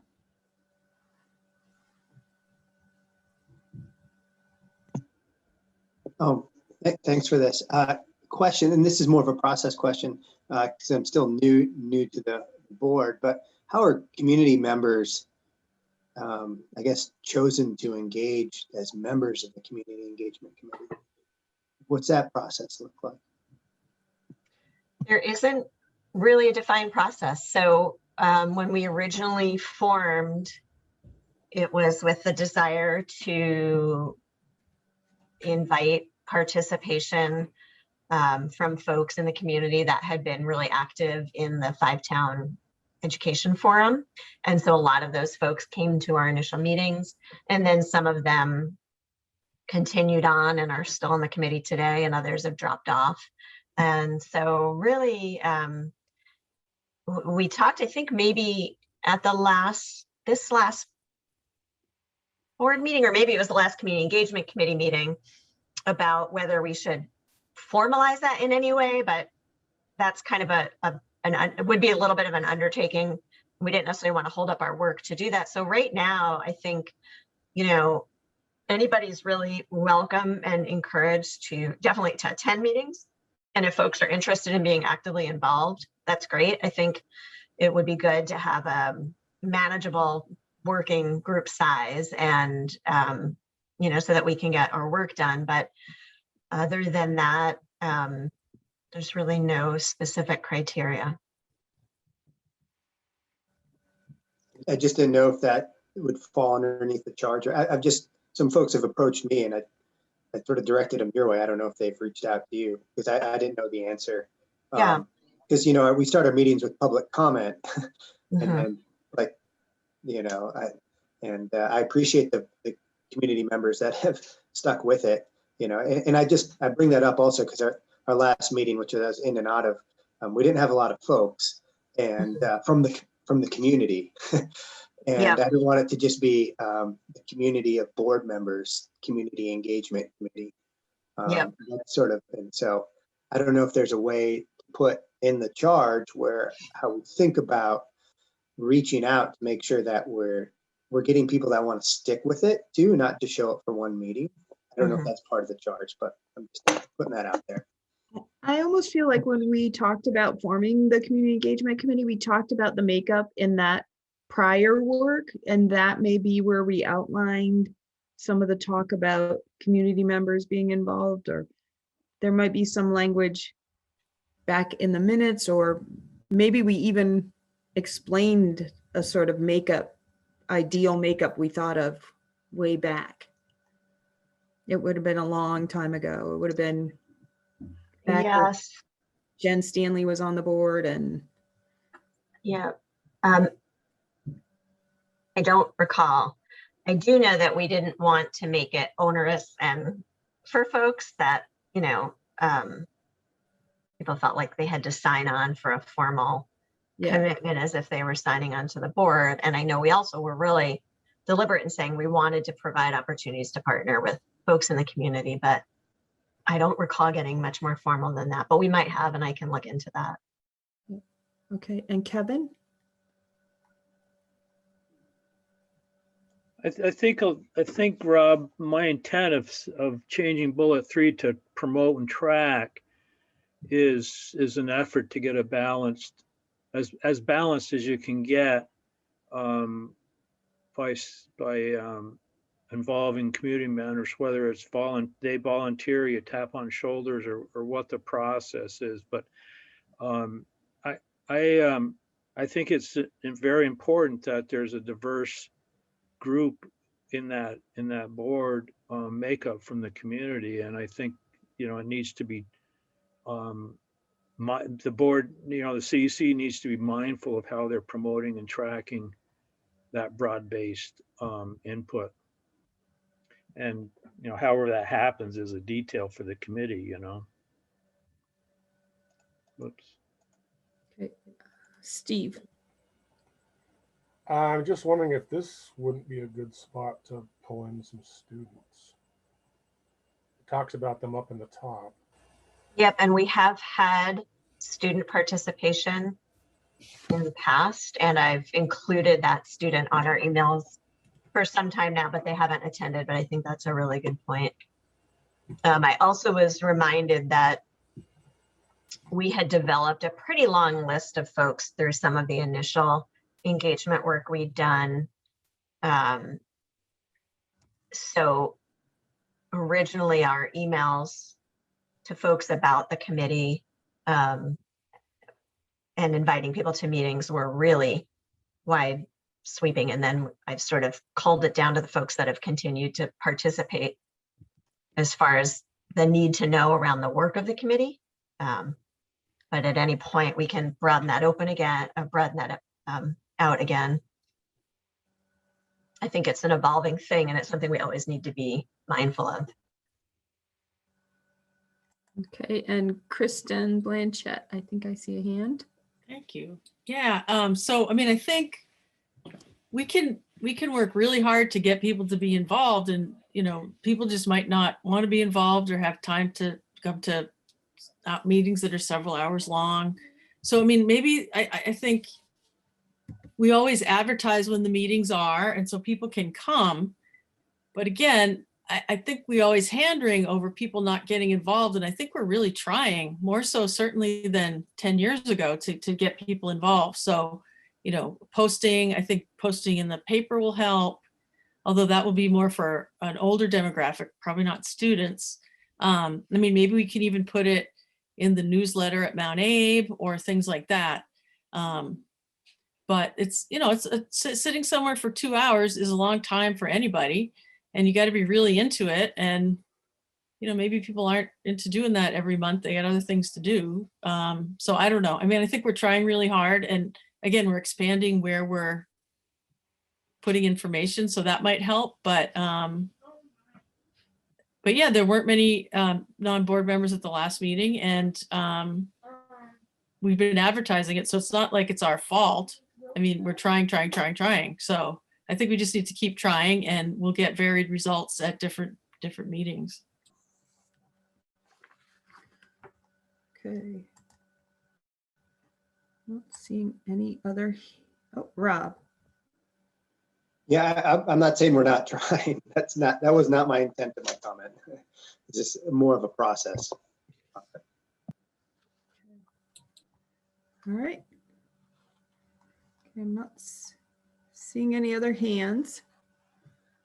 So the motion was to accept the Community Engagement Committee charge, the revised. So I think that covers any changes we made tonight as well on the spot. So, Rob, is that a new question or is that the hand from before? Okay. Just didn't want to. All right. So guess we'll vote on accepting the revised Community Engagement Committee charge. All those in favor? Oh, you know what, Patrick, if you can stop screen sharing, then I can see everybody. Before we vote, it's easier when I can see.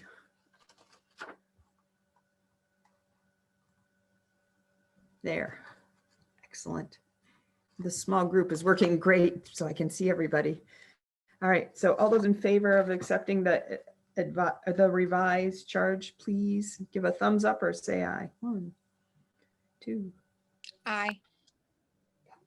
6, 7, 8, 9, 10, 11. All right.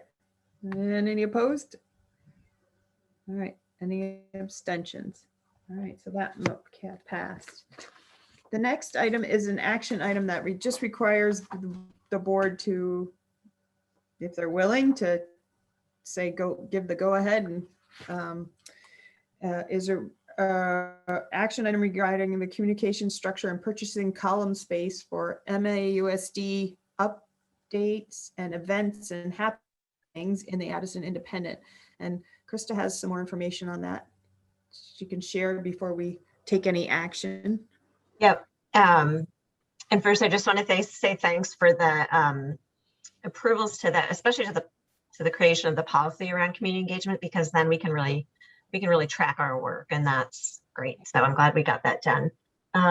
So at the last community engagement committee meeting, we were really kind of rebooting and figuring out how to keep going with communicating.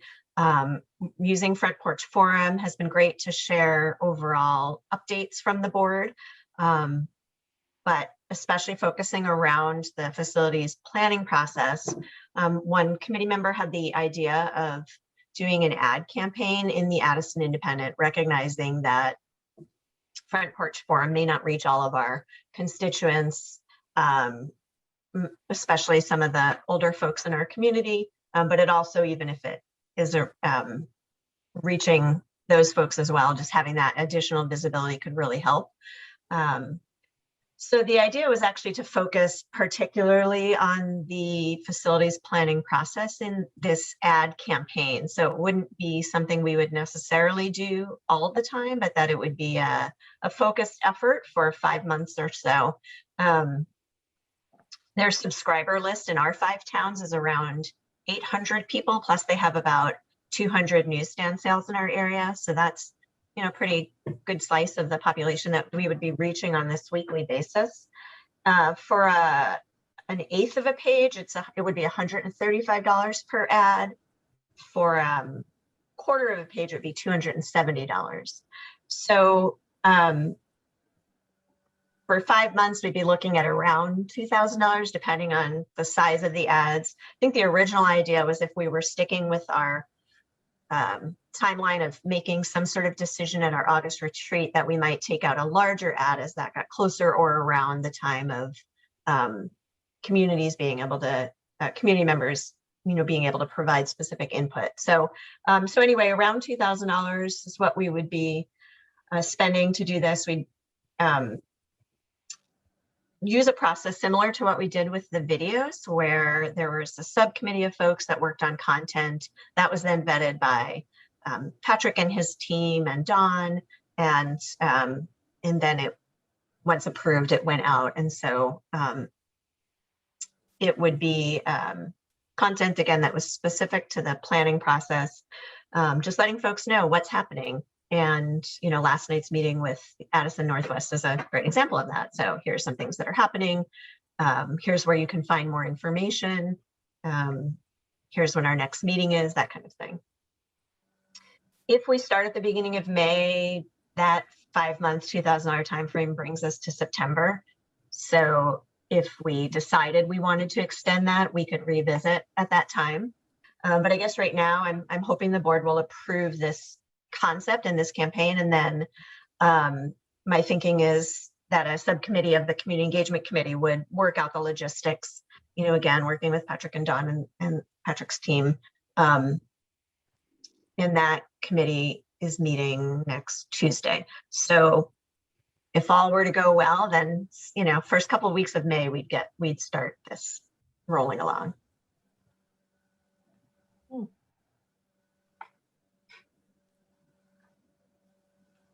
Any questions? Oh, sorry. One other thing that I wanted to add, you know, we talked about that, that we have Christopher Ross as a reporter, and that's great, but there's a reporting lens that's put on things. And so this is our chance to kind of offer some real, you know, some facts and information without that lens in the paper.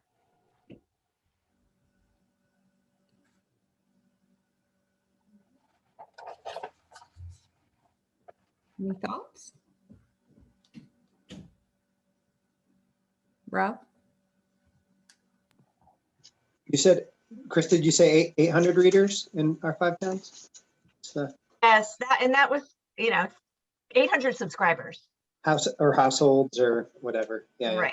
People who are actually paying for it. Yeah. I mean, I'm definitely in support of it. And then I guess another question is, you know, have we ever used or attempted to use something similar, like through Facebook or Google Ads? Just putting it out there. I mean, it's another way to reach people. I know we'll use all our other channels, which are great, but having run a very small Alzheimer's fundraiser and backcountry ski event, we switched from paper to digital, spent less money, and our fundraising and participation has gone through the roof in this area in the past 5 years. And so I know the demographic looks different for that event for what we're trying to do, but just putting it out there. Yeah, and if I could just, you just reminded me that what we talked about was whatever we put in the paper, we would definitely duplicate in our different social media venues that we already use for sure. But if there are other ways to use those media that we don't know about, you're on the committee, Rob, so maybe you can help us with that. Kristen? Yeah, I put everything onto the Moncton Facebook page, and that's almost 800 people also. And I think I get more people talking back to me there. And I do Front Porch Forum and the Moncton Facebook page. I put the same thing on. And so we're covering a lot of people. I mean, and it might be different demographics too, or at least, you know, there's a Venn diagram in there somewhere, but I'm sure it's different people. So we're hitting a lot of people in Moncton with every communication.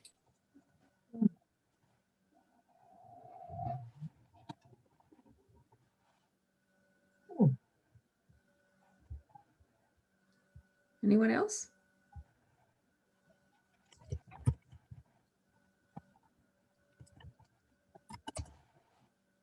Okay, so are you in support of this idea, or anybody going to make a motion?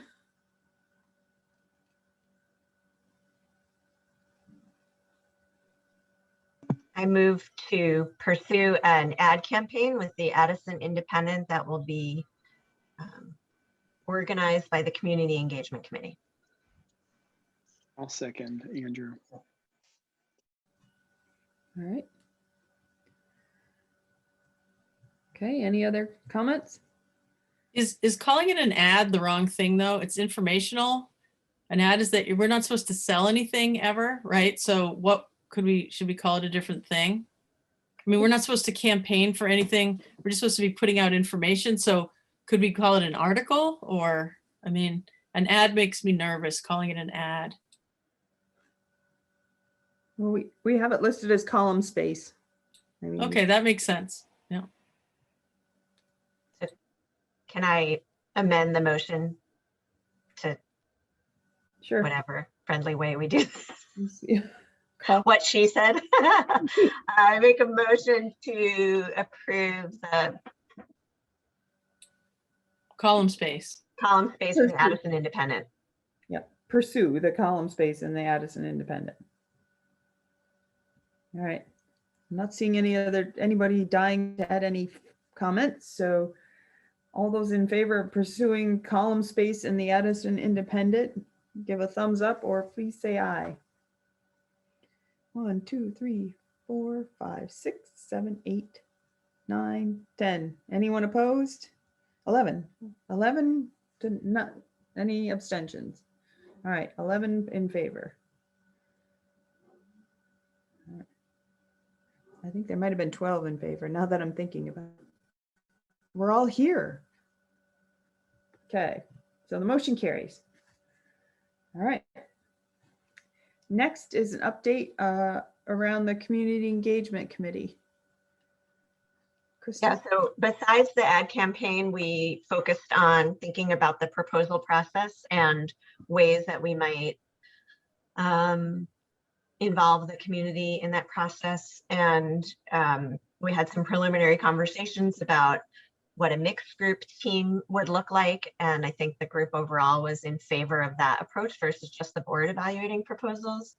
And some folks also expressed interest in getting input specifically from staff and principals. And we had some interest in, which also was raised with this group, in exploring the collective interest bargaining process. Obviously, since that time, we met with Nate Levinson. And so a lot of those ideas, I think, are folded into or complementary to what he shared with us. So I'm imagining that when we get back together as a community engagement committee, you know, we'll reflect on that and just sort of be poised to assist in the connecting with community as we as a board figure out what our process is going to look like. And I think Patrick, you and Don maybe have more information to share specifically around the CIB work. So yep, that's it. Our next meeting is May 4th, and anyone who's interested is welcome to join us. And the meeting minutes for the community engagement meeting are going to be attached to the minutes of this meeting. Is that correct, Krista? Yes. Okay. All right. Okay. I don't see any questions, so I'll move. Dave, I'm not sure if you have any legislative update to share with us. Just briefly, you may have already seen it hit the news that the State Board of Education has required 3 school districts to pay tuition to Rice Memorial High School as a Catholic school. And that's sort of the state board's reaction to the US Supreme Court decision with regard to tuitioning to religious schools. There's some question whether that was appropriate action on the part of the State Board of Education, but that's the way it sits at the moment. There is also a suit in the Vermont Supreme Court that is saying, it's very broad, and it says that because in the state constitution, the state is the one that's responsible for the education of the children, not the towns or the school districts or the counties. But in fact, the state is responsible for the education of its youth. And because of that phrase, that's what resulted in the Act 60 decision and the dramatic change in school funding. And now it's the argument is that if one town tuitions students, if the state allows one town to tuition students to private schools or religious schools, then all students have to be eligible for that voucher. So should that succeed, that could be quite devastating to public education in the state of Vermont.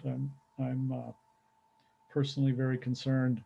And that's being argued at the Vermont Supreme Court at the moment. That's really all I have. And you know, the legislation is moving relatively rapidly. I continue to work on measuring poverty for the purposes of pupil counts, student weighting, it's referred to. That's being put into a study committee. So there won't be any action this year.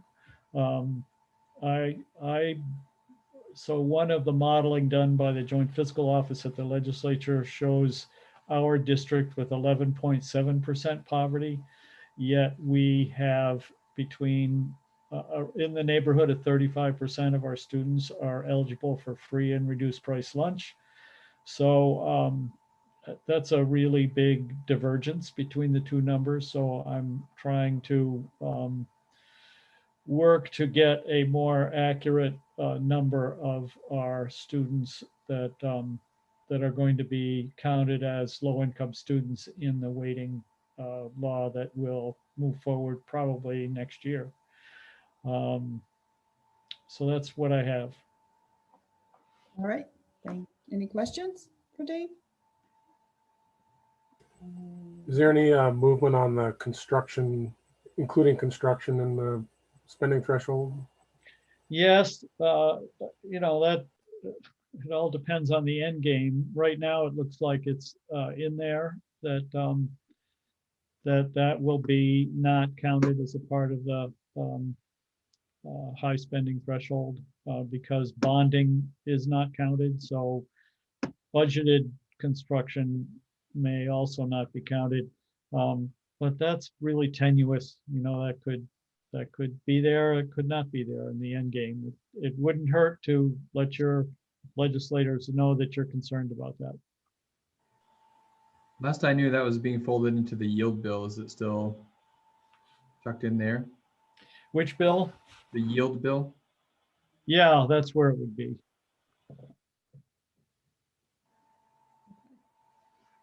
Kristen? Nope, you're muted.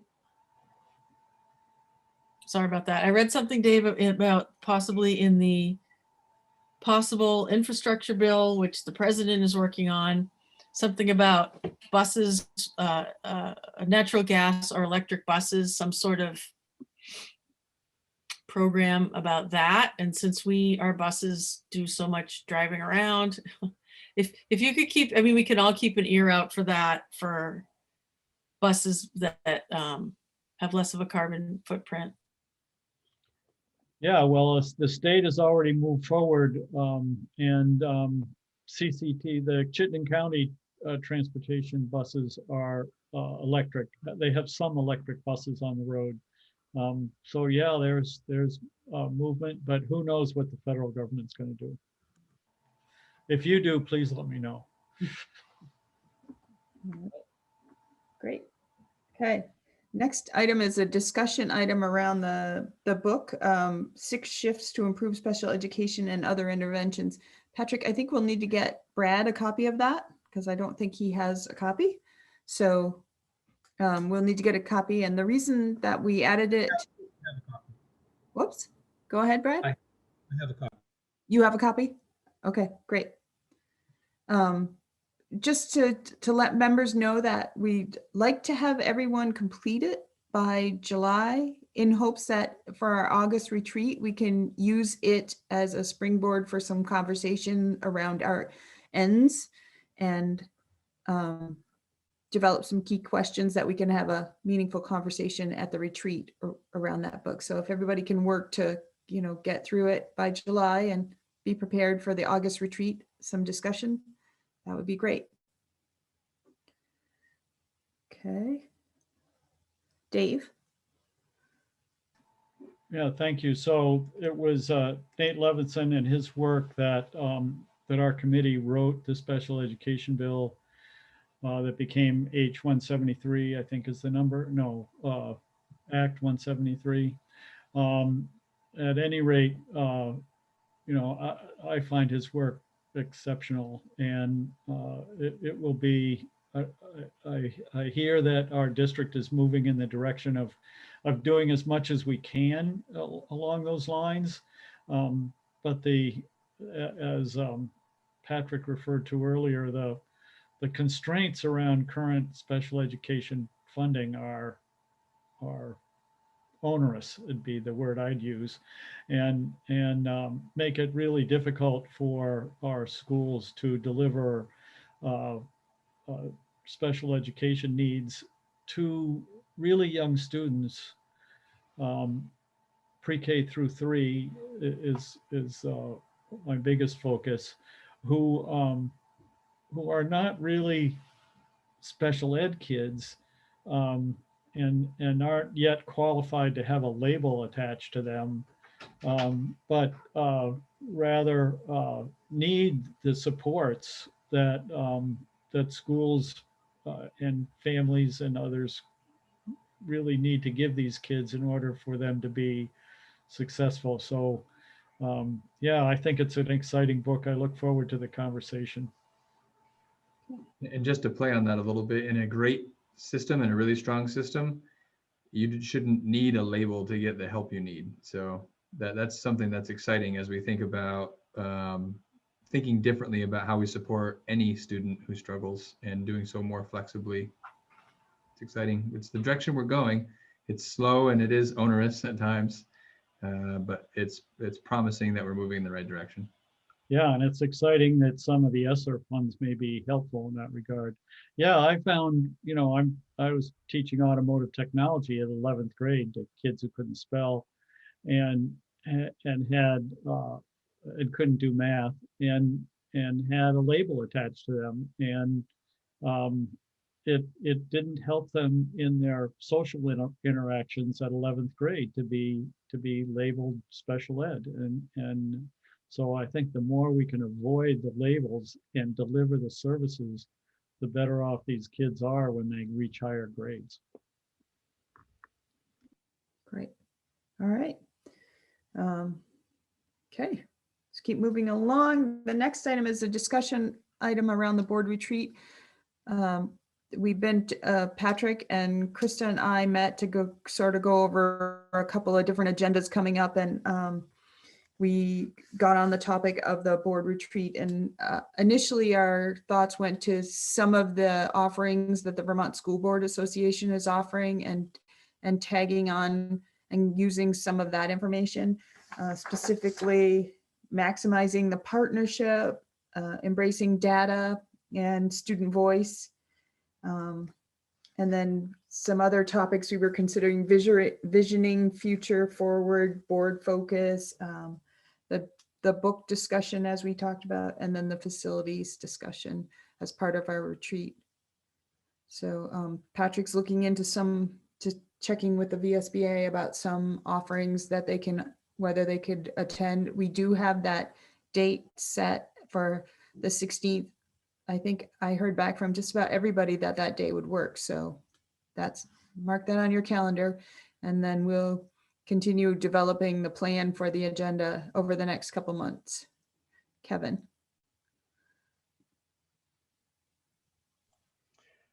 So we're going to talk about it in a little bit, facilities timeline. You had mentioned the facilities issue could be a discussion. I would think that, to do it justice, could be a very lengthy discussion, or I'm just trying to figure out, I'm sure you're thinking about freewheeling right now, what's going to happen and what the options are and whatnot. But I think some of these things, discussion events and Nate's book, and then the facility thing could take a major chunk of the time. Right. Well, we do have some obligations from the state for education, so that there is some board education that we need to do together to fulfill those obligations. So it's a balance. And I think when we were having the initial discussion about the retreat and there was a realization that it is entirely possible that we get to the August retreat and we're not ready to make a decision, kind of thing. So how do we continue to work? And some of this is like, we need to hear more about the support Nate can offer and how, you know, his thoughts on our process that we're sort of laying out. So Krista, do you want to add more from that conversation? Well, I was just thinking about how, you know, we definitely do not want to short shrift the facilities conversation, but I've also seen over the years how we have a hard time really dedicating a lot of time to the overall board education. And so I feel pretty confident that if we, you know, in the same way that we've added in extra meetings to do more facilities conversations, that we will do what we need to do to make sure we have enough time to talk through that and to try to hold sacred the retreat for some of the stuff that I think it just helps us keep that foundation strong so we can do the hard work.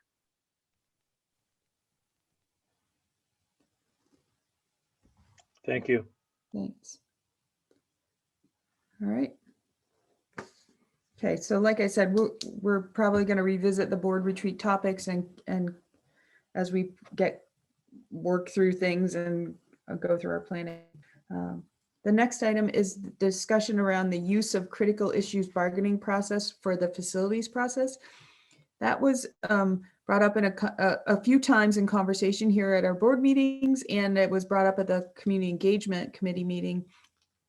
So Patrick and I reached out to Annie about the federal mediator about whether that process could work for the facilities issues we were planning. And after much conversation, Annie pretty much came out and said that the process is really designed for labor negotiations. It really isn't suited for a discussion like this with a community, because when you're having a labor discussion and using that process, you all know that you're coming out at the end with a collective bargaining agreement, and you all come to these agreements together. And the process and what we're going to have to is come out with at the end is really going to be sort of adopted by a majority of the community members. It's not going to be a collaboration that we all agree on necessarily in the end. So she didn't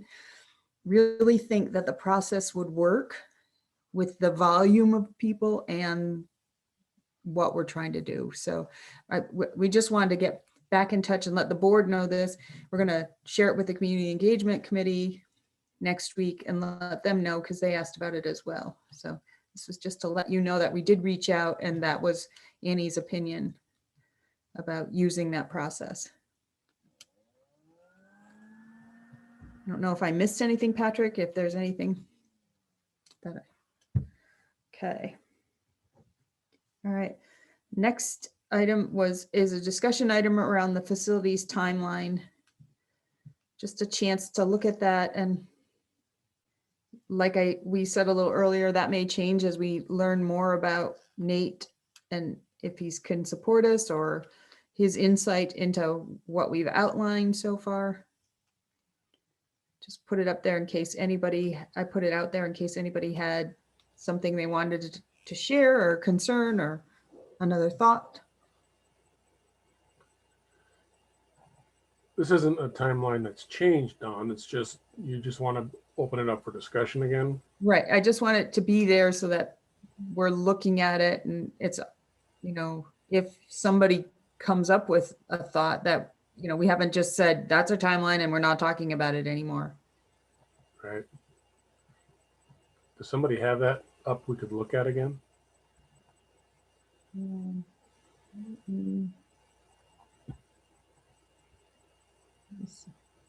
not very good at screen sharing. I should screen share.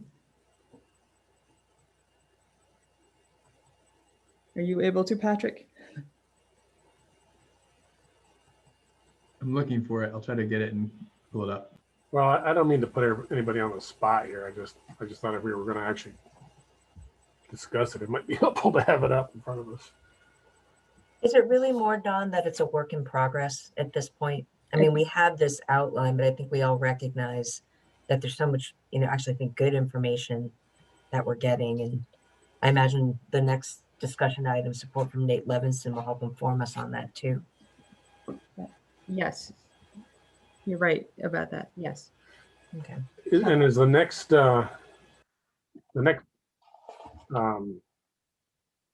step on that timeline is May 4th?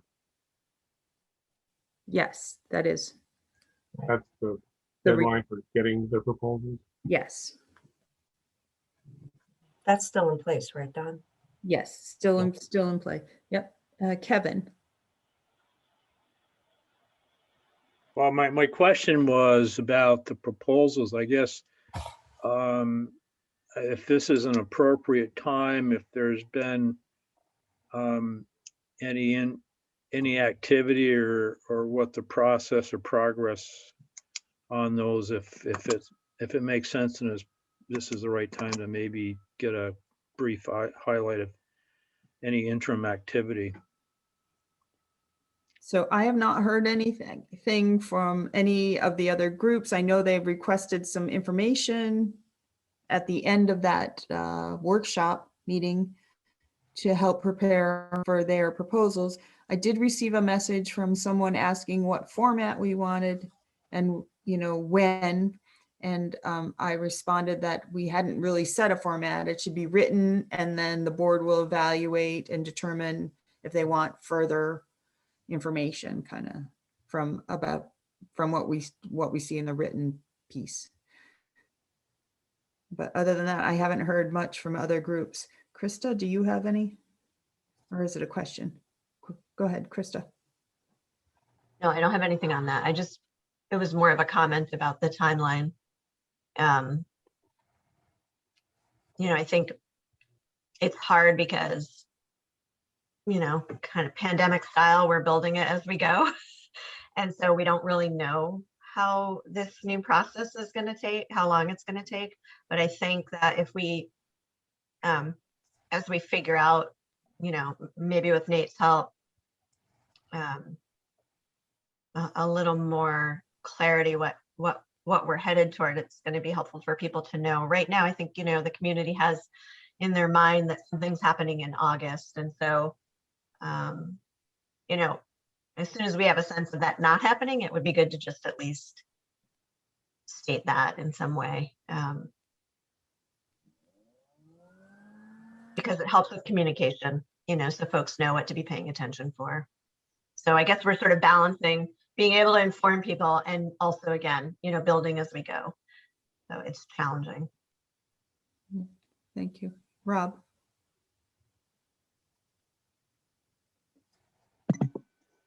I guess my question in regards to our timeline, and I haven't looked at it in a little while, so I apologize, but in thinking about our meeting last night, we'll have this third party, the merger study committee moving forward, and their timeline doesn't necessarily align with our timeline to make a decision.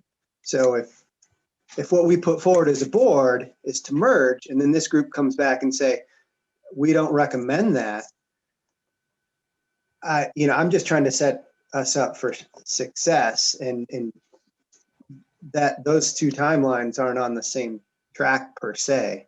And I think we should be very thoughtful about that as we move forward with our work here, at least big picture wise. You made me remember what Nate said about using if this, then that, and if this, maybe, sort of levels. And I wonder if that would Nate support, if that's what we might come to. Well, if this, then we'll do this. And if this happens, then we'll do that. Or I wonder if it'll end up something like that.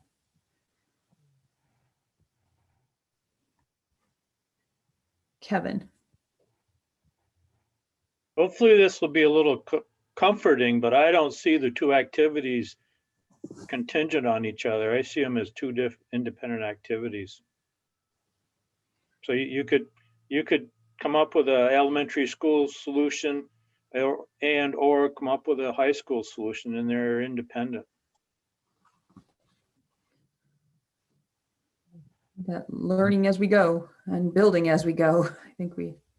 And maybe it's telling, I found more than one document that shows the timeline, and they're different timelines. I think that's, when I think about what prompted this agenda item, it was following Nate's presentation and realizing the process that lays before us probably extends beyond the reasonable expectation that a decision by this board at the August retreat probably just isn't practical.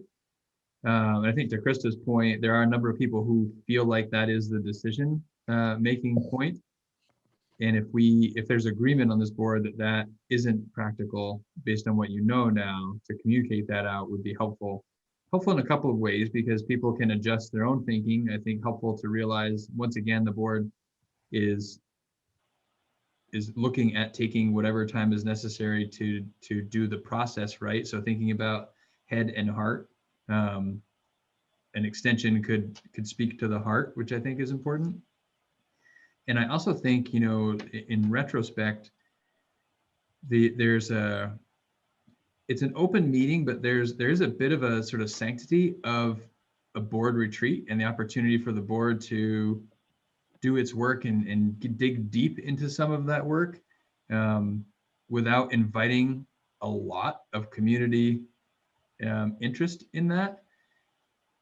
By announcing a decision at an August retreat, you're inviting lots and lots and lots of community to come and be a part of that retreat, which impacts the retreat feel and atmosphere to some extent. In particular, if we're in person at a location and we announce something that may draw many, many, many people, that creates something we have to think through and plan for. So for a lot of reasons, I think it's an important conversation to have, even if it's only specifically about the August retreat and what will or won't happen there around facilities, knowing that there's a lot of uncertainty about other aspects of the timeline.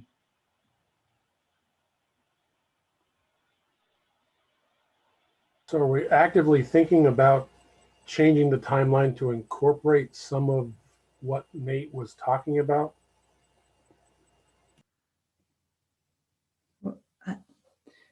I think we probably need to hear an update from Patrick about the support that Nate can offer before we make any changes to the timeline. I think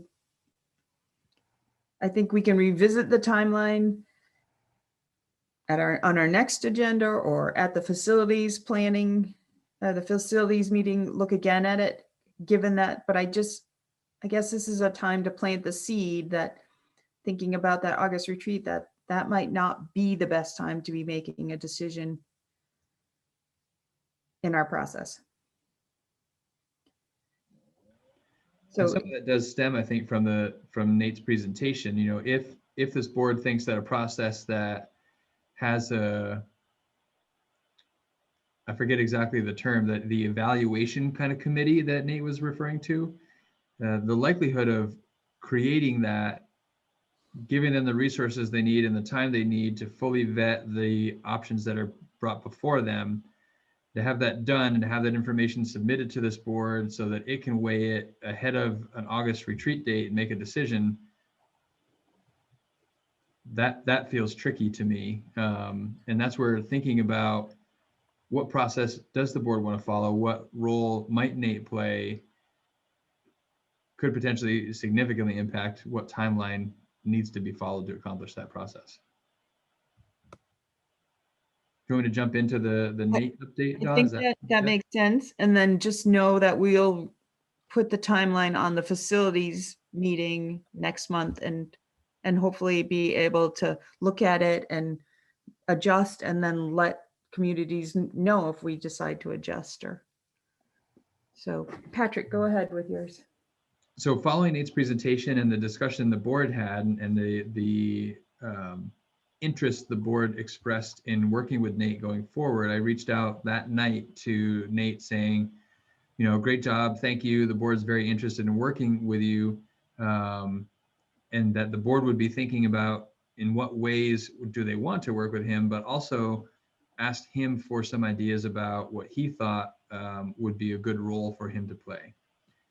He wrote back and is very interested in working with us and is willing to work with us. His initial thoughts were for him to play a little bit more of a behind the scenes role.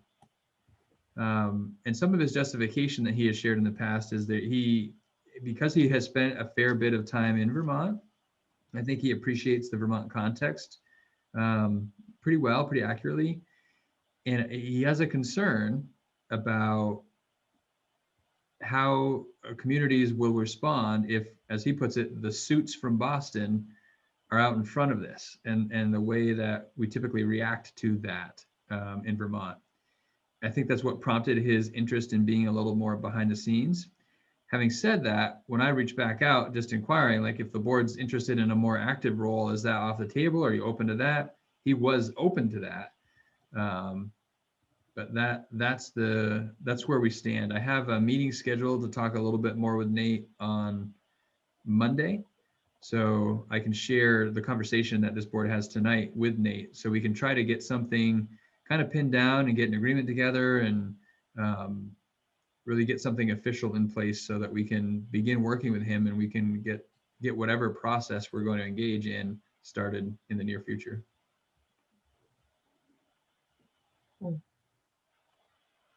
Andy? Thanks, Don. You know, my first instinct would be not to be behind the scenes, just because, you know, first of all, I was impressed by, you know, what Nate had to say, and it took me a while to listen to everything from our last meeting and to really hear where he's coming from. And I think it's important that he be actively involved and that community members can sort of see what's happening, because I think just by listening, learning, watching, they themselves can decide, you know, to trust in the process versus, you know, if we have him sort of as a consultant, but he's not out there as well, I think that it'll only foster the sense that we're not being transparent. And I don't think that's our goal at all. I don't think anybody thinks it's, you know, I know at least on the board that we're trying to do. So that's just my 2 cents. I would like for him to be more actively involved if that could be managed.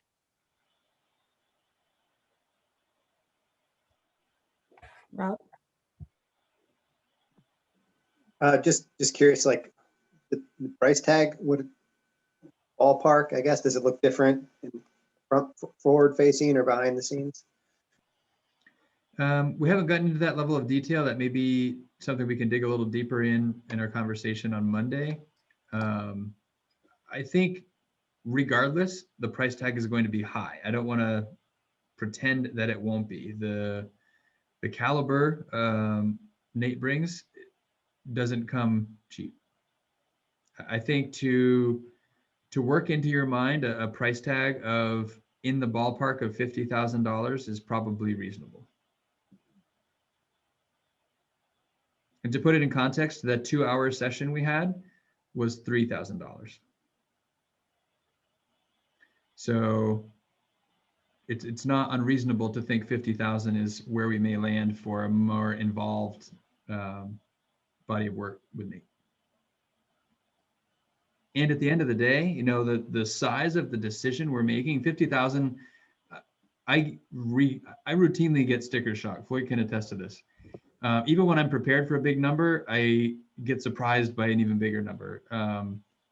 When I think about the scale of decision that we're working to make, if we spend $50,000 on the best consultant we can get to do that work, that could be the best $50,000 we've spent to make this generational decision.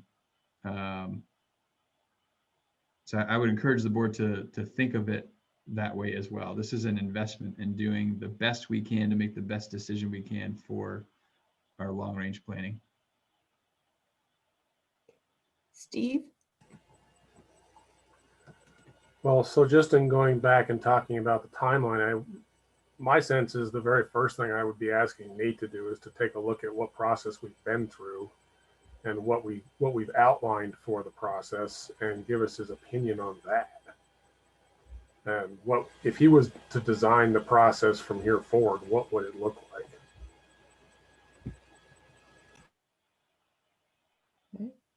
Liz.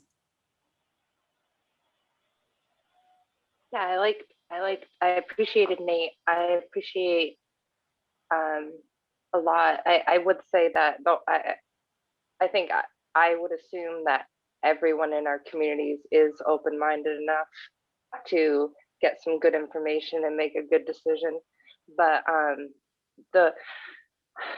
I feel what I've read so far of the book, the idea that the direction we're moving in could have profoundly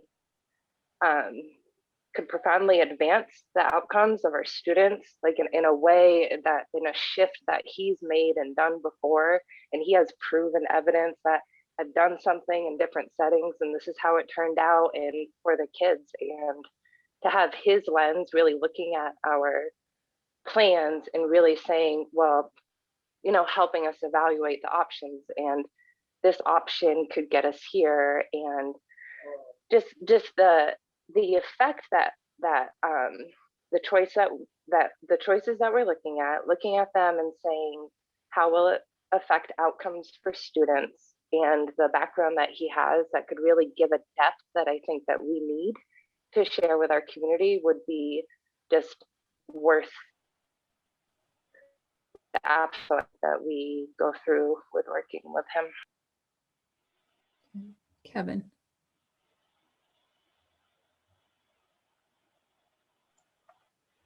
Well, to start with, I think 50,000 sounds low. but I think there is of the people that are talking about this issue out in the community, which is a group, they are looking so hard at an independent, quote unquote, independent analysis of what we're doing. So, if he makes a decision that they don't agree with, then he may very well be the suits from Boston. But I think there's a lot of people that are open to having somebody actively involved as a third party, if you will. So that might work or could work. I would, and kind of like Liz was talking about, we're looking at improving outcomes for kids. We're looking at social emotional opportunities. We're looking at aligning our schools to better utilize or to be better utilized for all this stuff. And I'm not so sure the consultancy for that, you may be already thinking about this, but I don't know if there's ESSER funds or some ESSER angle there.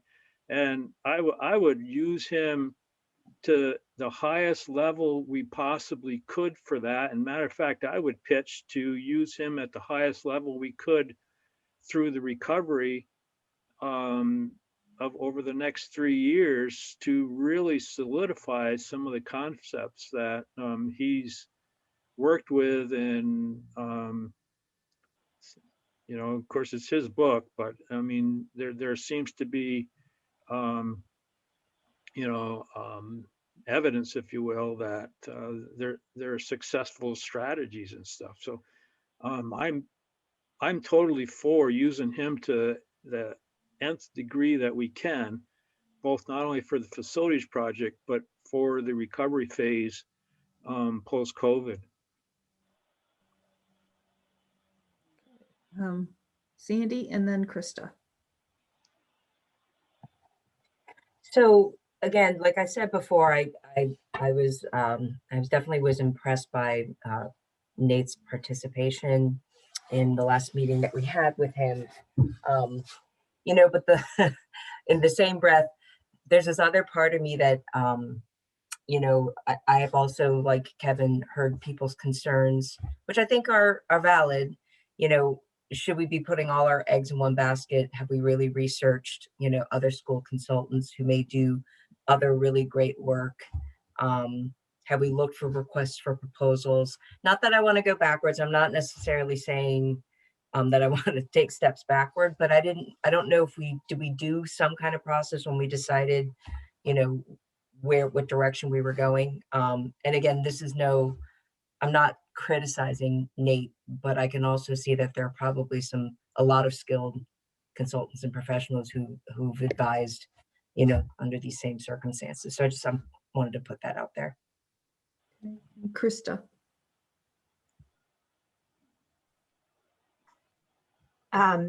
Yeah, I guess I'd like to know more about what an in front versus behind the scenes role would look like, because I am worried that if we pin all of this work on any one person, regardless of who it is, it's going to fail. For Nate to help us build a really rigorous process sounds awesome. For Nate to be in front of that process sounds like it would be suspect. Whether that's right or wrong is kind of not the point. I think what many people are looking for is something we grapple with together. And so I would just want to be really careful about, seeing a consultant as a savior who's going to figure it all out for us. And I say that because I know, working with Sue McCormick, that I've often looked to her to help save me in figuring out how to engage with the community. And I just don't want us to just keep making the same mistake. And I think, that it's, that could easily happen. So I'm really interested in knowing more the ways in which Nate is typically useful in this sort of situation. And then we can kind of pick from those options. It's hard to really know without more specifics what would be most useful. And I liked a lot of the ideas he said, and I liked his thinking behind specific processes. So I'm not, I'm totally in support of us working with him. I just don't want to see us give too much power to that role. Kristen Blanchett. So I have to say that I am confused about what we're doing, because we've been, I think we're gathering information and be doing it for a long time, and we're going to do it until we get these proposals and gather more information. And then, but I think the problem is we don't all agree on what the problem is. Right? I think that's still part of the problem, is that we haven't defined the problem, or everyone's defined the problem in their own way. And then we have to synthesize the information we get and process it and make a decision at some point. So I just wanted to check back with you, Patrick. Do you see that we have a deadline to make some kind of decision? Is there a date, like for monetary reasons, or is there not to put you on the spot, but do we still have a deadline? Because we can gather information for 20 years, and I don't know if that, we at some point have to stop, no matter who's helping us with anything. The reality is it's not as discrete as is there a sort of a hard deadline. It's each year that passes without a long range plan, we're having to make hard decisions to meet financial targets in the absence of knowing, of trying to work towards something. Nate mentioned in his presentation what a district can accomplish through attrition when it knows where it's going. We can do a lot of work and get quite a ways down the road in meeting the financial targets that we're going to have with minimal riffing, which is so detrimental to an organization, if we know where we're going. In the absence of knowing where we're going, it's really challenging, as we're experiencing this spring, to take advantage of attrition. Most of those positions that you approved the resignations of tonight, we're filling. In part because we don't have the financial constraint next year to reduce them. And in part because we don't know what the year after is going to bring for us, because we don't have a plan to work toward. we might have been able to not fill some of those positions if we knew ultimately where we're going with this planning process. So that's the urgency, is each year that passes, and really each budget building season that passes without a plan is a missed opportunity and a hardship we're going to have to work through with kind of some blinders on, because we don't know what the long range looks like. So I feel like, and I have no answer for it, but I feel like what we're doing right now is ineffective, because I feel like we're spinning our wheels, and maybe that's really negative, but I'm like, wow, we're still at the same point we were 6. So I don't know. That's how I feel about the process right now. Okay, Rob?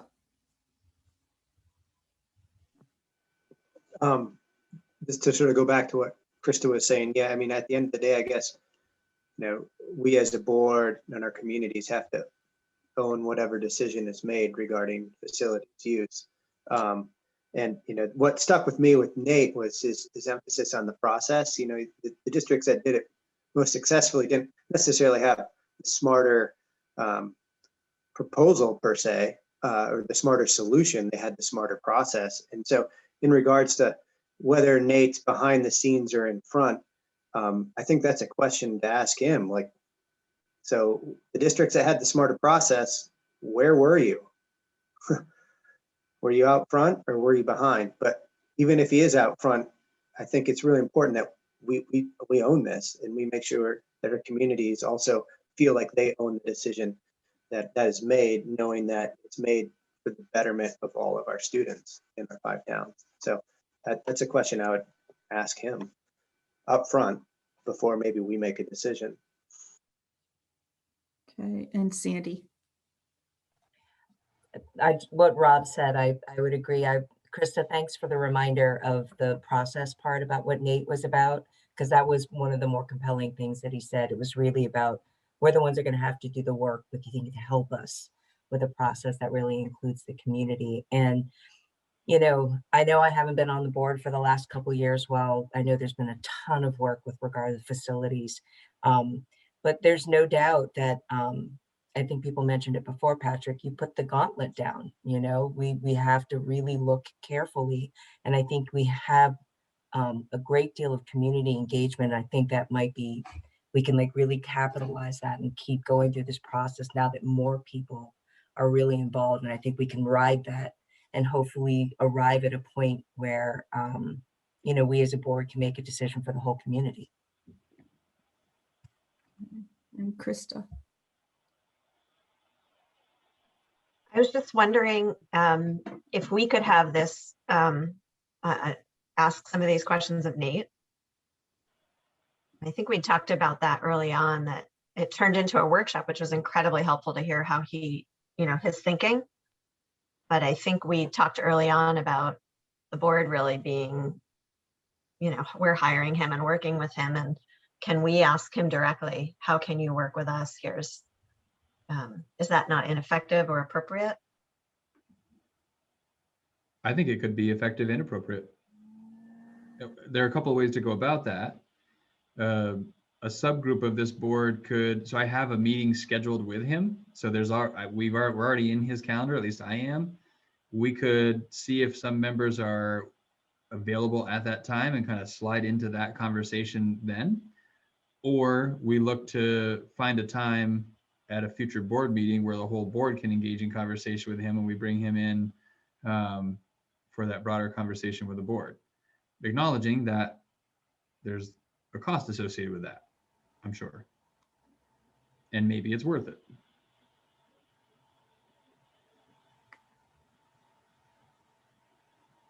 Anyone else who hasn't had a chance to speak? There are a few. Oh, Dave. Oh, you're muted. Did that, all right. Did that work? Yeah. So I think I sympathize with people who don't know where we're at. I feel a little bit of that myself, because I came on the board when we were halfway through this process, or a third of the way, or 90%, depending on how you want to look at it. One of the real struggles that I think we all as an individuals have to answer for ourselves is, are we ready to take ownership of this? I think one of the problems, and I mentioned this last night, I think one of the reasons that we have had the kind of pushback from the community, and no doubt, you know, a lot of it has to do with people wanting to preserve their community schools. But it was also because the board was not perceived as a board decision. It was perceived as an administration decision. And so people were not happy with their representation. They were not happy with the people on the board unless they were from their community, and not being able to see the bigger picture. So I think we all have to, you know, come to a point where we're ready to take ownership for the actions of the board. And I propose this as a finance committee, didn't get any support on the board for that notion. There's certainly other ways for us to present ourselves to the community, and a lot will depend on how this column works out in the Independent and the new efforts of the community engagement committee. But I think that's a key thing. And so I think the point is well taken in terms of some or all board members meeting with Nate and trying to figure out how we're going to work this out. What is the process that he alludes to that is a good process, and does that work for us? And then as a board, move forward with those decisions. Sandy, is your hand up from before, or is that a new hand? Okay, Steve Rooney. Yeah, so I'm just circling back to the comment I made earlier, which was all about process, all about the timeline. And I think one of the things he could do, you know, in front or behind the scenes fairly easily, is to give us an analysis of where we've been and where he thinks we could go and how long he thinks it would reasonably take to get there. And with that analysis, he could probably give us a couple of options of how he would be involved going down the road. My sense is we just need a guidance counselor. That we don't necessarily need somebody waving the baton at the front of the crowd. We just need somebody to give us some feedback and keep us on the straight and narrow. What was coming to mind for me as I was listening to everyone speak about the kind of support that could be useful is sort of twofold. I think there are different needs, right? From the board support, I was thinking about Nate as a coach, process coach for the board, sort of at the board side, supporting that work going forward, not out in front doing it for the board, and not so behind the scenes that nobody knows he exists, but he's there coaching along the way, providing that kind of support, which I think is what I think you were saying as well, Steve. I think something different, and somebody mentioned this earlier, the need for the independent evaluation of proposals is a different kind of support that I think Nate and his team can bring. And I see that, assuming we move with the process that Nate was recommending and have this sort of proposals evaluation committee, he could support that committee in that way, in that he takes the proposals in their various formats, vets them, maybe brings that sort of vetted information in similar formats for the different proposals back to that committee and helps them do the evaluation they need to do to recommend something or advance some information to the full board. That's kind of where my mind was going as I was listening to all of you speak.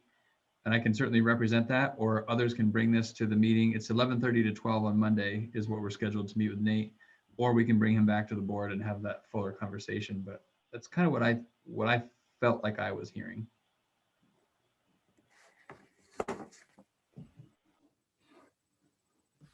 Yeah, I almost feel like it might be productive for you to keep that meeting, Patrick, and then have time for the board. My experience with all of you is that you need that time to ask those questions and to hear each other and hear the answers in order to move forward. So I'm wondering if that could be an option, if he could devote, we could set a time limit and, you know, use that time wisely to have a chance for the board to ask their questions. Does 1 hour seem like a reasonable time? I'm happy to do that. And part of our conversation can be, let's find a time when you can join the board at one of their regular meetings and give it an hour for this conversation. Does that feel like a reasonable amount of time? Not to shortchange it, but to be efficient? Yeah, I think we have to come prepared with our questions and, you know, not spend a lot of time looking back and get our answers and keep moving along. Brad? Yeah, I mean, we've spent an hour just talking about this informally here. I'm not sure that, you know, if we set an hour limit with a conversation with Levinson would necessarily do justice to what we're trying to accomplish. I think an hour might be too little. Okay. Kristen? I think that if we had questions ahead of time that we gave him, it might be able to be done. Again, every time we do a step in this process, it takes quite a bit longer than we thought it would. And how can we make things more efficient so that we can actually, you know, answer things and move on in the process. So if we had questions ready and, you know, we left 10 minutes at the end for him. And this is how other meetings I go to work. They're not endless. We wouldn't still be here at 9. I mean, I think we need to talk things through, but we also need something in our meetings to help them be more brief. So if he came, we had pre-questions done that we could all look at and say, yeah, let's ask those 5 questions. And I'm sure he seemed to be very efficient in his presentation and answering questions. So that's just a thought that maybe an hour would work if we used that format. Okay. Well, maybe if we provided questions to him in advance, that might work. Right. That's what I said, is if we came up with questions, gave them to him in advance, and then we might all have, you know, if we left a certain amount of time at the end for follow-ups or something.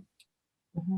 And for what it's worth, for the last time that Nate came, you know, we had the agreement for the 2-hour workshop, and I let him know, you know, if the board's needs exceeded that 2 hours, we'll work out whatever we need to sort of financially to compensate him for his additional time.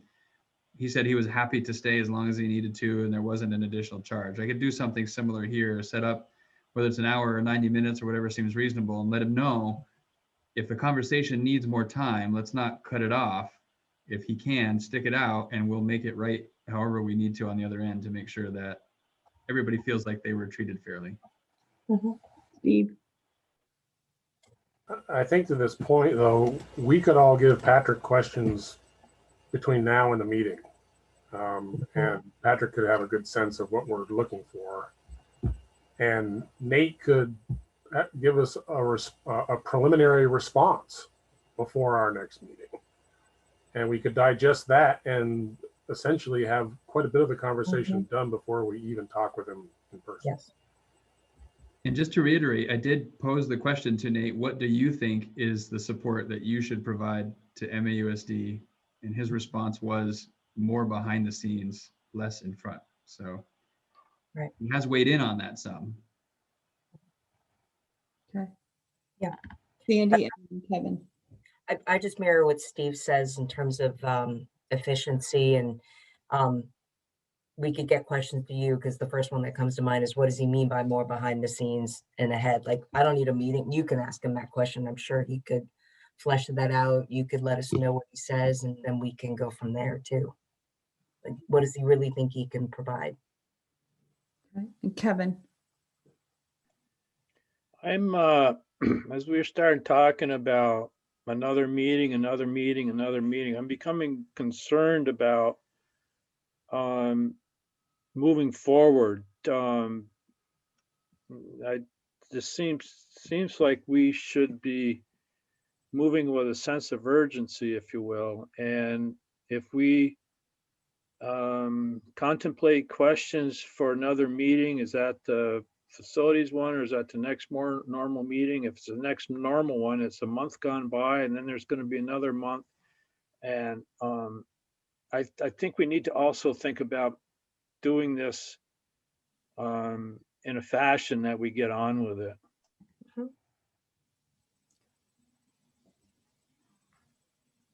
My thought is that we would get this moving by the next facilities meeting. Really use that time at that meeting, not an additional one if we can help it.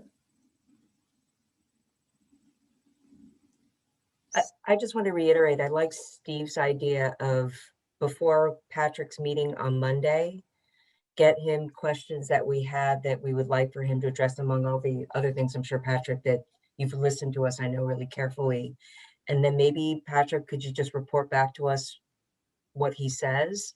And then, because I don't, part of me goes, I don't know if I need a whole nother meeting with Nate, you know, that's another hour or two, and the cost that comes with that versus deciding that sounds great what his answers were. Why don't we work up numbers and hear how much it's really going to cost, you know, taking that next step. Again, I don't know if that'll be where I am based on what your meeting is on Monday, but I do think it's a way of maybe moving forward instead of having another meeting. We may not need it. I guess what would help me along those lines, Sandy, is I don't know that I have a great read right now where the board falls in terms of the kind of support. I tried to summarize what I thought I was hearing. I didn't really get a good read on if that sounded like it was, you know, in the ballpark of where the board wants to go with Nate, or if I was way off. That would help, right? Because I think I can collect all of your questions. Chances are there's going to be some divergence in the questions even that are submitted, and it may not help point in a direction the board's interested in going and the kind of work with Nate. We know Nate says more behind the scenes, less in front of the scenes. We don't know exactly what that means. I can ask more about that. But can he give us proposals? Forward, I just would look at like a better read from the board. Part of it for me is, what is he proposing? I mean, he heard us for two. I mean, he did I thought he did a very good presentation, and he heard somewhat from the board a little bit. And he knows what's going on with our issues right now, you know, so with shrinking enrollment, I'd love to hear proposals from him, and what he thinks that might cost based on what he knows. It's kind of like the reverse direction, like he knows what we're going through. What do you think you can bring to us, and what do you propose that might cost? Because then I feel like I can actually say, okay, what do I think of that? And then can come back with an answer. It's sort of hard not knowing what he actually thinks might be able to help us with the process. Kristen, and then Krista. Kristen, you're muted. Sorry. I mean, we could just say, I feel stuck.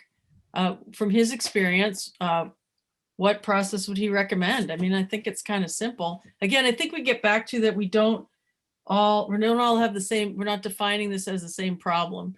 And I just remembered something, that whenever a group is bigger than 10, it's much harder to run the group and get any cohesive stuff. We have 13. So, I mean, being on a 5-person board was much easier. I'll just say that, but just to get direction and go, and maybe that's partly what we're experiencing, but yeah, I would just frame it as we're stuck. Can you help us with our process at this point? Okay, and Krista, and then Liz. I was wondering if I could make a motion. And I'm going to just start out there, and then, you know, you guys can decide if you like it or not. But my motion was to direct Patrick to, on his next meeting with Nate, ask for a scope of work on establishing a process for us to undergo and independent evaluation of proposals, and to come back to the board with that. And I'll second. Yeah, second. Okay, any discussion? Sandy? Patrick, do you need a budget from us for that? Because that will probably take him work to do. Do you need that approval as well?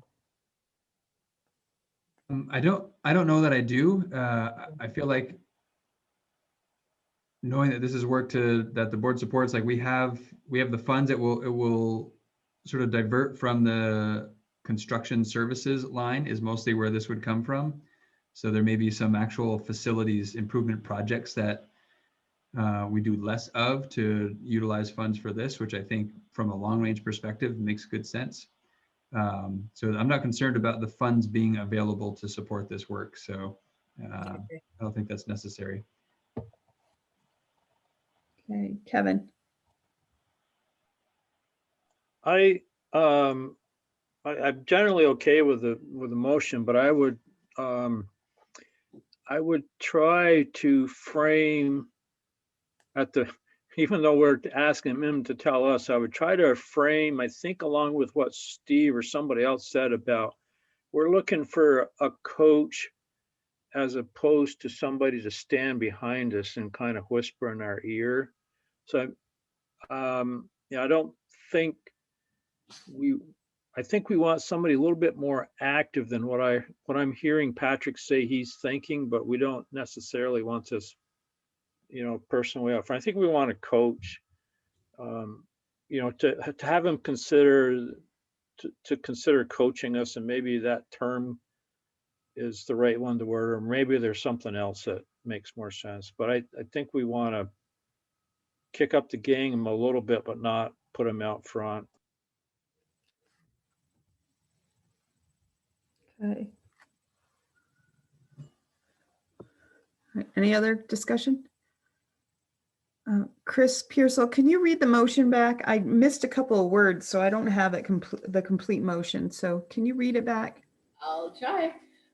Direct Superintendent Reen to ask for a scope of work on establishing a process for the board to undergo an independent proposals from Nate Levinson. it was a little different at the end there. The first part's right, and then and the scope of work includes two pieces: a process for evaluating proposals. Okay. Is the first part, and then the second part is providing independent analysis of proposals or something along those lines. Independent evaluation of proposals. Yes, thank you. Is what I got. I got that end part. I missed a couple words in the middle. Okay. Just a process point. Important, at least important to acknowledge. This agenda item wasn't warned as an action item. It was warned as a discussion item. I don't know that it prohibits you from acting, but just important to call it out. Practice had been in the past to only act on warned action items. Having said that, I also don't know that I don't know that I feel I need an action item to engage in this work. It makes sense to me. So I'm comfortable with whatever direction it goes. I just felt that it was important to make that known. I was actually going to say something along the same lines, but I thought maybe I'd be nitpicking.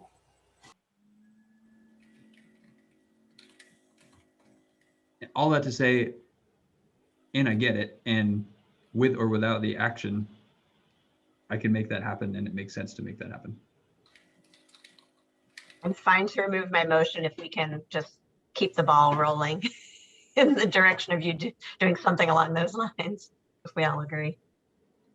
At least we stated it clearly. Okay. Right. All right. So you're removing the motion, Krista? Okay. Yep. All right. Okay. Patrick, I think that is clear enough in what was explained that you have some direction to go on. Okay. I'm going to try and get us done by 9:30. So bear with me. Here we go. The next item is a discussion item, was an example of a procedure for filling board vacancies. It was just a process. I tried to spell out the process for everybody to see and the questions that we could use if we have multiple interests in filling a board vacancy. If you have any comments, feel free to send them to me. What will happen is if I get comments, I'll try and make changes. If not, we'll put it in the consent agenda to approve it for posting as a board procedure. And then after it's approved, I think I have the words wrong. We'll get it right in the agenda. Yeah, approve for posting, and then we'll eventually approve adoption or adopt it. So send me your comments if you have any on the procedure that was attached. My next question is regarding a procedure for exit interviews. First of all, I need to know, is the board as a whole interested in conducting exit interviews? Yes or no? This would be with members. Exiting members.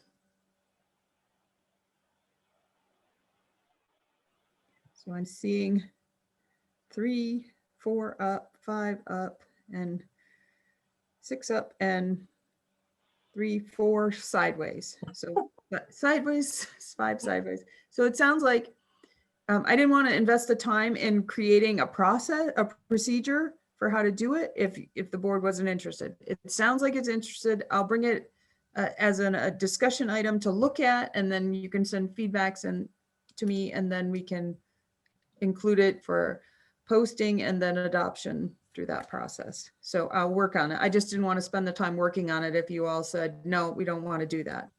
Okay. All right. As we spoke earlier in the meeting, there is an item that needs further discussion in executive session around 16 VSA 313A7, and it's academic records or suspension or discipline of students. We do not, under this title, have to determine that premature knowledge would put the district at a disadvantage. We can simply move to go into executive session.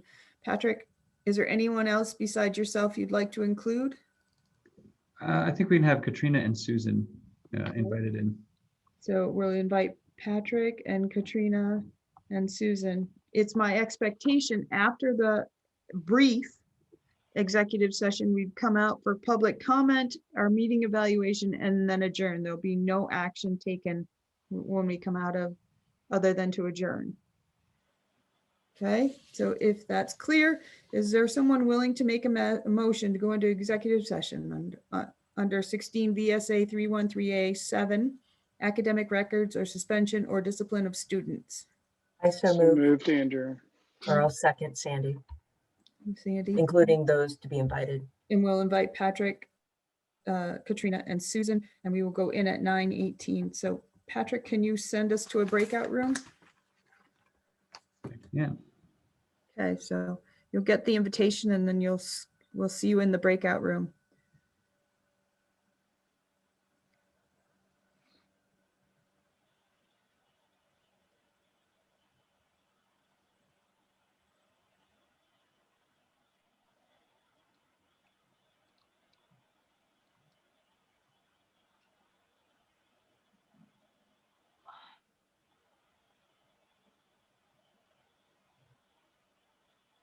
Need that elevator music.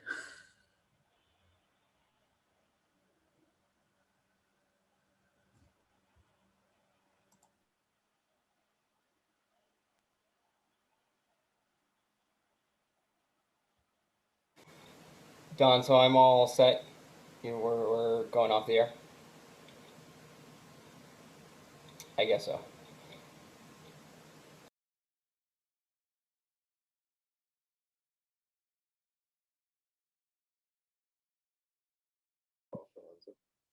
Hey, Paul, how you doing? I think you're muted. Yeah, I'm good. I've been away for a couple of weeks, so I'm trying to figure out what it is that I missed. And I think last night's meeting, probably I should look at to understand what the consultant is.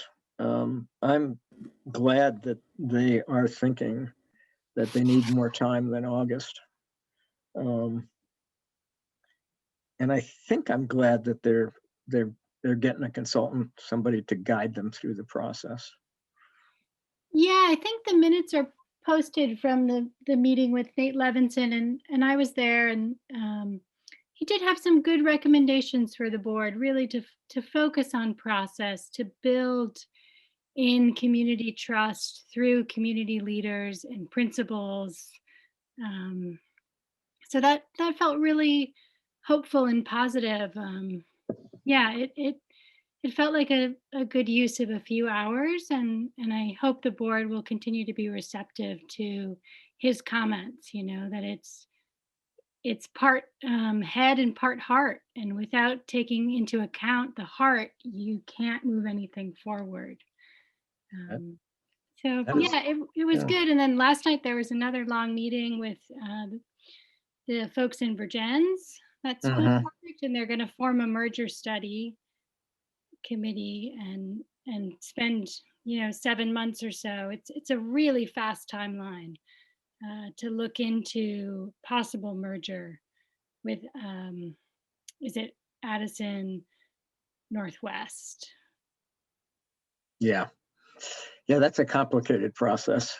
Was there any discussion at all about trying to pull another high school in, like Middlebury?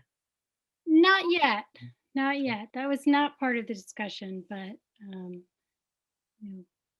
I'm working on that with some folks in town about how can we think about what a countywide high school would look like. And anyway, more to say on that, but it wasn't part of the discussion last night. It was pretty narrow scope in terms of looking at a merger study, very much in the vein of merging and not necessarily just administrative sharing or some other kind of collaborative strategies of looking at containing costs between the two districts. So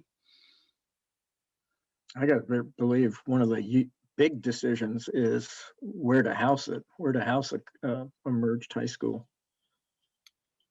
Yeah, absolutely. Do you have any sense about, is the Virgins High School in better shape than Mount Abe as a physical plant? I do think it's in better shape than Mount Abe, and I'm not quite sure that it's in great shape or capacity wise what it can sustain. Yeah, but I think Mount Abe kind of in the county is really the sort of black sheep. Mm-hmm. Yeah, that's too bad. Yeah, lots happening, but yeah, if you get a chance to watch the meeting or at least read the minutes from Nate Levinson, it definitely some good food for thought, and I could really see people chewing on some of his comments that we really did kind of bugger up the process here. And one thing I found really insightful was he said, we just shouldn't use scare tactics. Don't try to scare people with what their schools are going to look like in 5 years. And, I was like, whoa, checkbox, that happened, checkbox, that happened. Yeah. Yeah, it's, in my experience, these kinds of things are just messy. There's just no way around it, because in actuality, it's an exercise in democracy, and that's messy. As much as we'd like it to be, smooth running with a straight line, it's just not. And you don't know until you start out on the process, and everyone's learning and coming up to speed at different times. That's another. We're all at different levels of understanding and abilities to tune in and catch up on things, and so it's a lot to take on, in addition to folks' day jobs and families and other commitments. Yeah, I'm very appreciative of volunteer boards.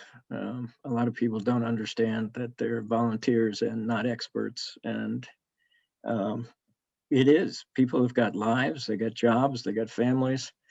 And so it's, I mean, to meet 2 nights in 1 week, I mean, that's significant. Yeah. Yeah, so Yeah. I'm appreciative of the work they do. Yeah, lucky for me, I can have my video off and be in my pajamas and have done dinner and bedtime, and there is one benefit of Zoom. Yeah, I often wonder when we go back to normal, whatever normal is. I don't think Zoom is going to disappear. I think people have gotten used to it and appreciate it. Not to say we shouldn't have some in-person meetings, but my sense is we're going to have more and more virtual meetings. Yeah, I think a nice combination is always always helpful when we can think about reducing our carbon footprint or allowing more access into a meeting Mm-hmm. for people to do it from home. Then those are good kind of criteria for thinking about Zoom. Yeah, and just simple thing like, don't have to drive in the snow.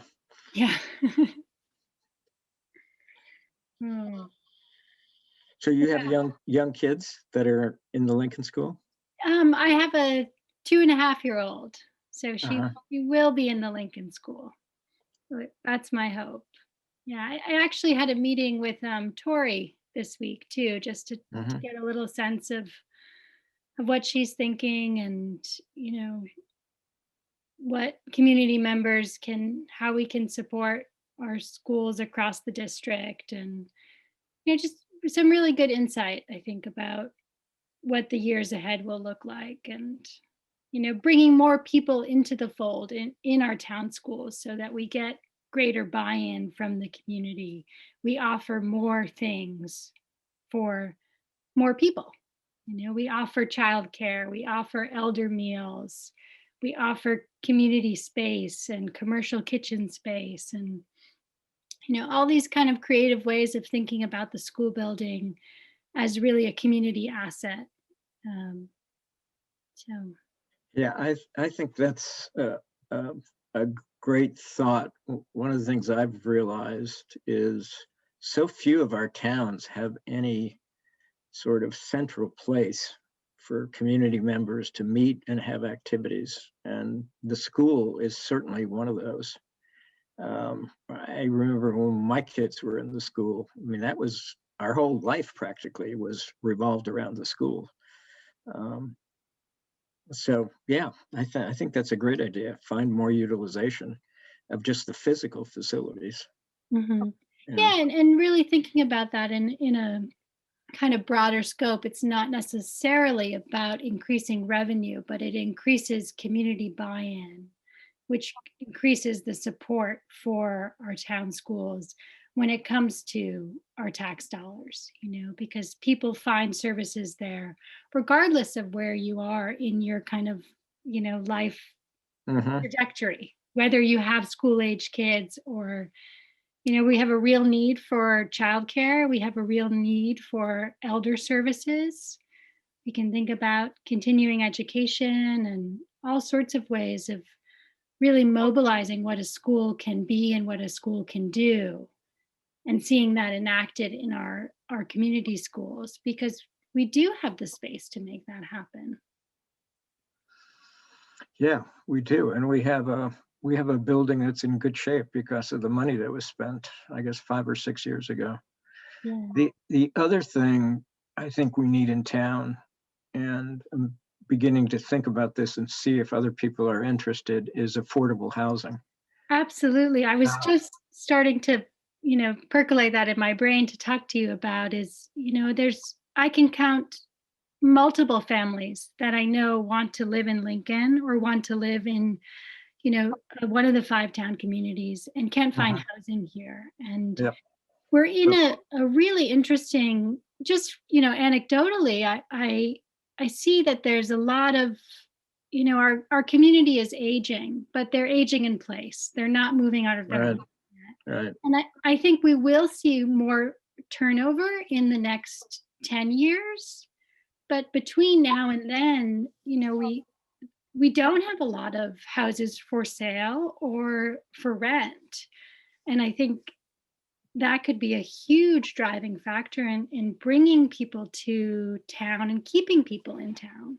And combine that with good 0 to 3 childcare, our wonderful preschool, our phenomenal elementary school. I mean, it's the golden ticket for families, and I speak as one of those families. But it's hard to find a place to live. And can we think creatively as a town? How can we change some of the, is it zoning and planning to allow for a little bit more housing opportunities? I was just driving maybe a couple of weeks ago down through Huntington. Is it Gore Road, kind of going through up Richmond, and there's a new sort of community being built there. It looks kind of like a co-op, like a housing co-op, where families have individual houses, but they're sort of shared, shared driveway, what I would assume would be shared utilities and septic and all of those things. And it's in an area that, is fairly rural, but has a sort of consolidated area for housing. And I'd love to know what's the temperature for something like that in Lincoln? Well, there is interest because I've talked to several people. I also talked to a woman who's headed up 3 affordable housing successful projects in the Randolph area. And it would be great for us to get a committee together. It's as this decision is, it's a complicated process, but it can be done. There are examples where it's been done. Yeah, absolutely. It's part of Brian Bates and I are working on a proposal that he's got a couple of kids, 3 kids, I think, in the elementary school, and is a family doc at Mountain Health Center. And, oh yeah, right. Yep. Kind of part of this younger cohort of families living in town. And we're working on a proposal for the board that really brings in some of these ideas and some of these possible collaborations, and looks at it at a sustainability approach for our schools that not only reduces spending, but also brings and keeps families here and builds on the assets that we have in our schools, and takes kind of a 3-legged approach, so to speak, instead of just, well, we just have to reduce spending. We also have to bring people here and keep people here and support them through our communities.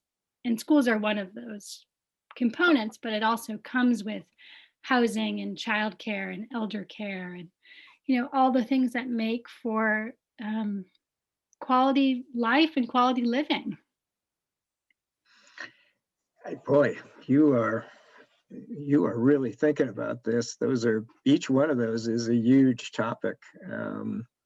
The elder care, I think, is a big challenge. I just don't think we as a government or society have figured out the policies we need in place to take care of our elders as that population grows. I've just gone through this with my mother in her 90s, and it's not an easy process to find the right living situation, the right care. It's a lot more complicated than I had imagined.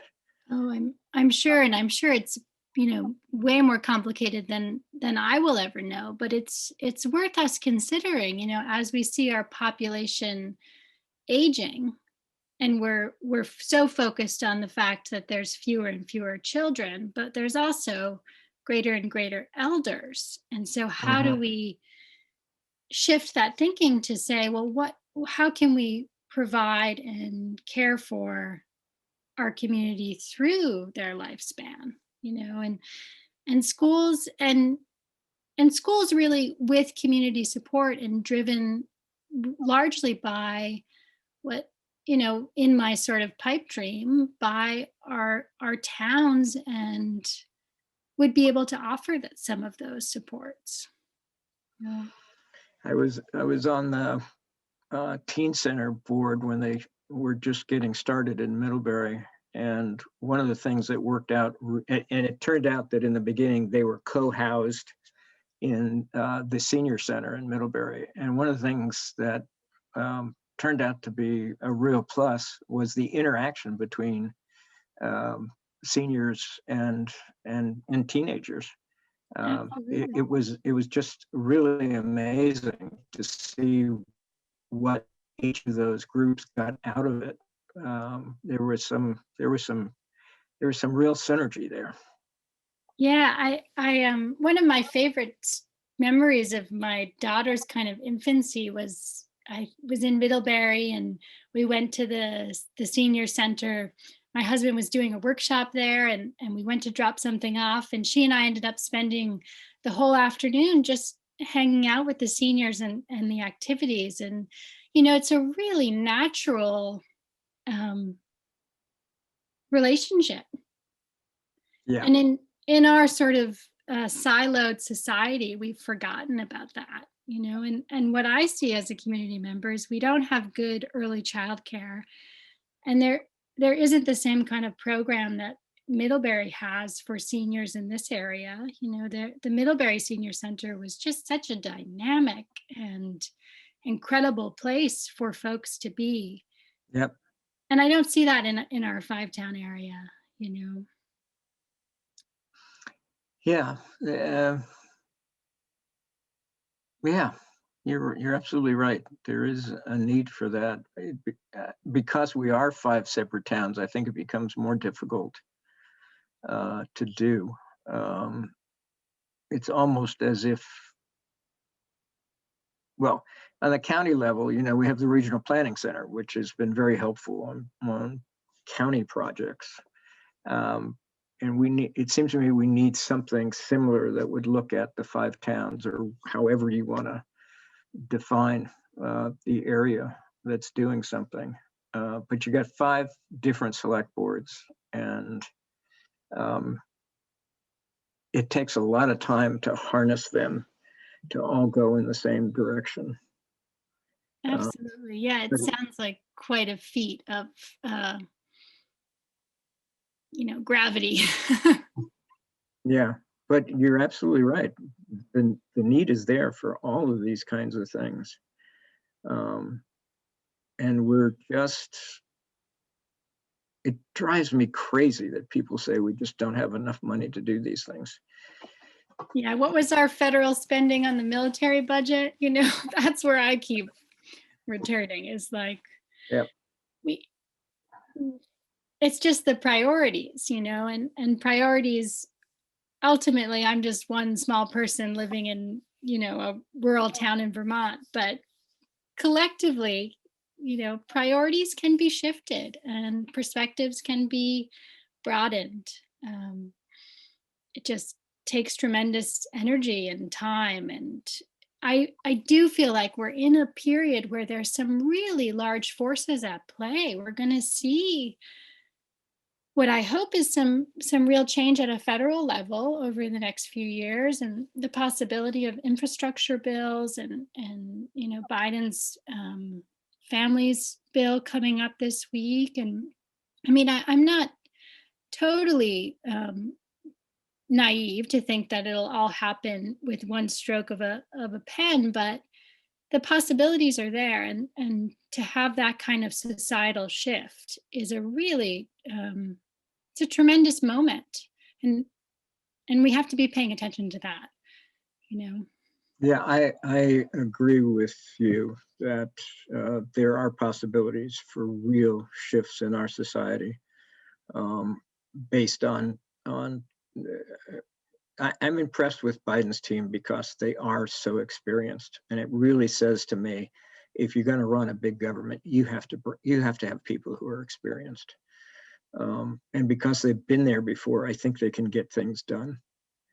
I haven't felt this hopeful about any of it for a long time, you know, and really, I think measurable impacts in people's lives and in communities. And, you know, if we see federal family leave programs, I know firsthand that will have an effect on how many people are having kids and when they're having kids and how many kids they're having, because it's impossible right now, to really, most families need 2 income earners, and most folks don't have paid family leave. Even if they're working what I would say are sort of middle class white collar jobs, you get to use your vacation time.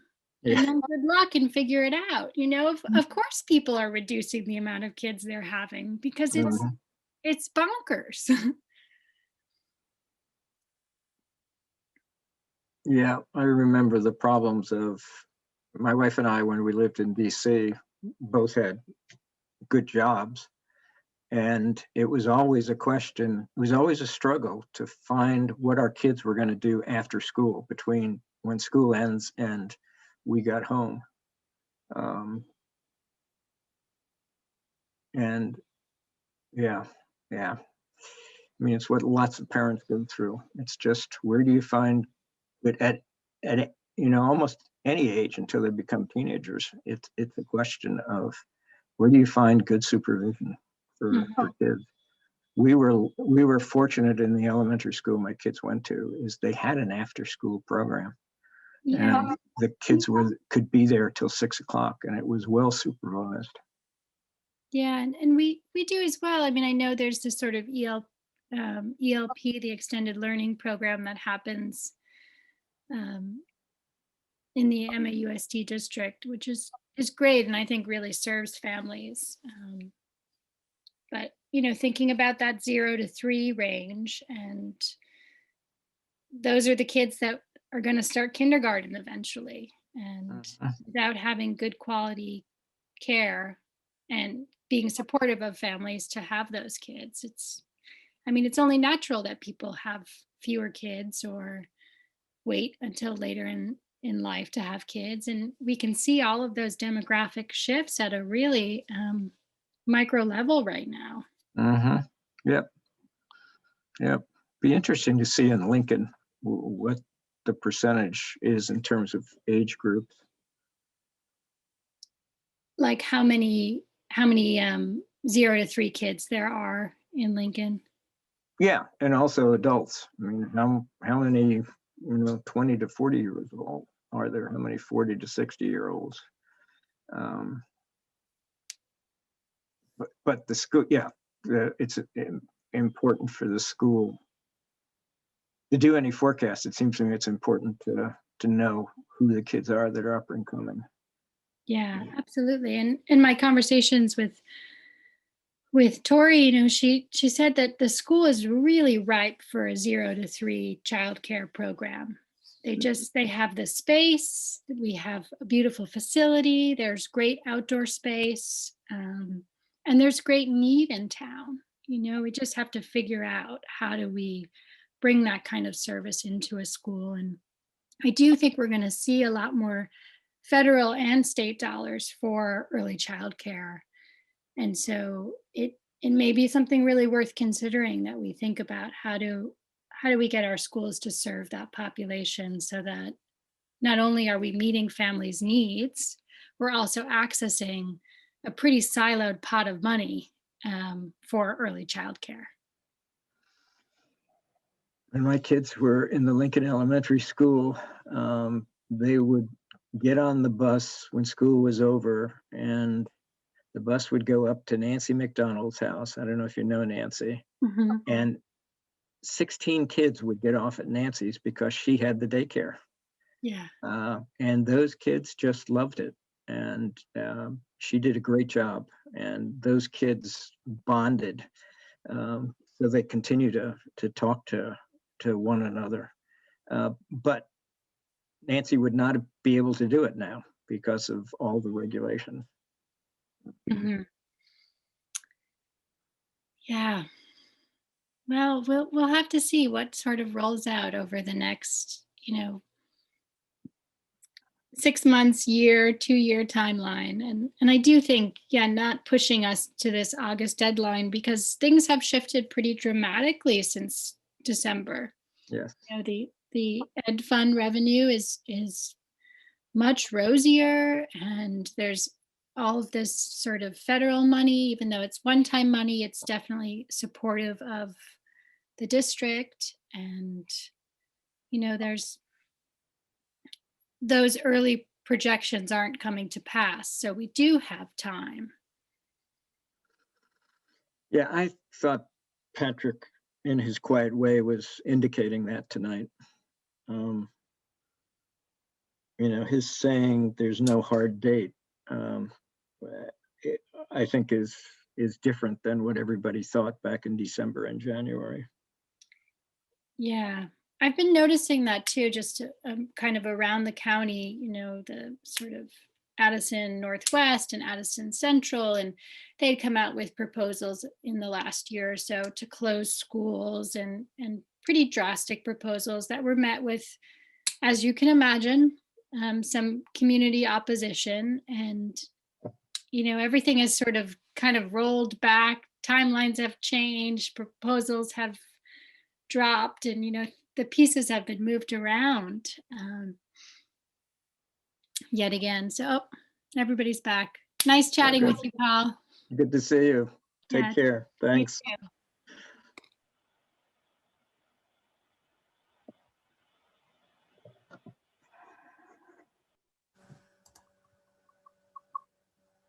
Okay, Chris, we were out at 9:46. Okay. Okay.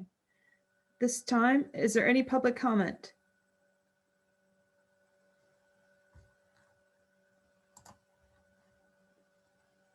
Paul Ferlenza.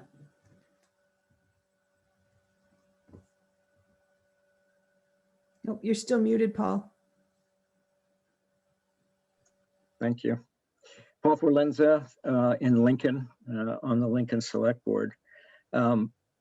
I just want to encourage the board to continue going. I heard tonight, and I've heard before, some frustration about whether you're moving forward or not. And as an outsider, it does look to me that you are moving forward. Not pretty. These things are never pretty. And they're not pretty because it's an exercise in democracy. And democracy, you know, when they talk about making laws, it's about making sausage. The other thing I wanted to say was that I think this was Kevin's question, which was, have you heard from any of the other groups? I just want to reassure you that the Lincoln Reimagine group, which has morphed into the MAUSD group, with all 5 towns represented, will put in a proposal, and it will be a significant proposal.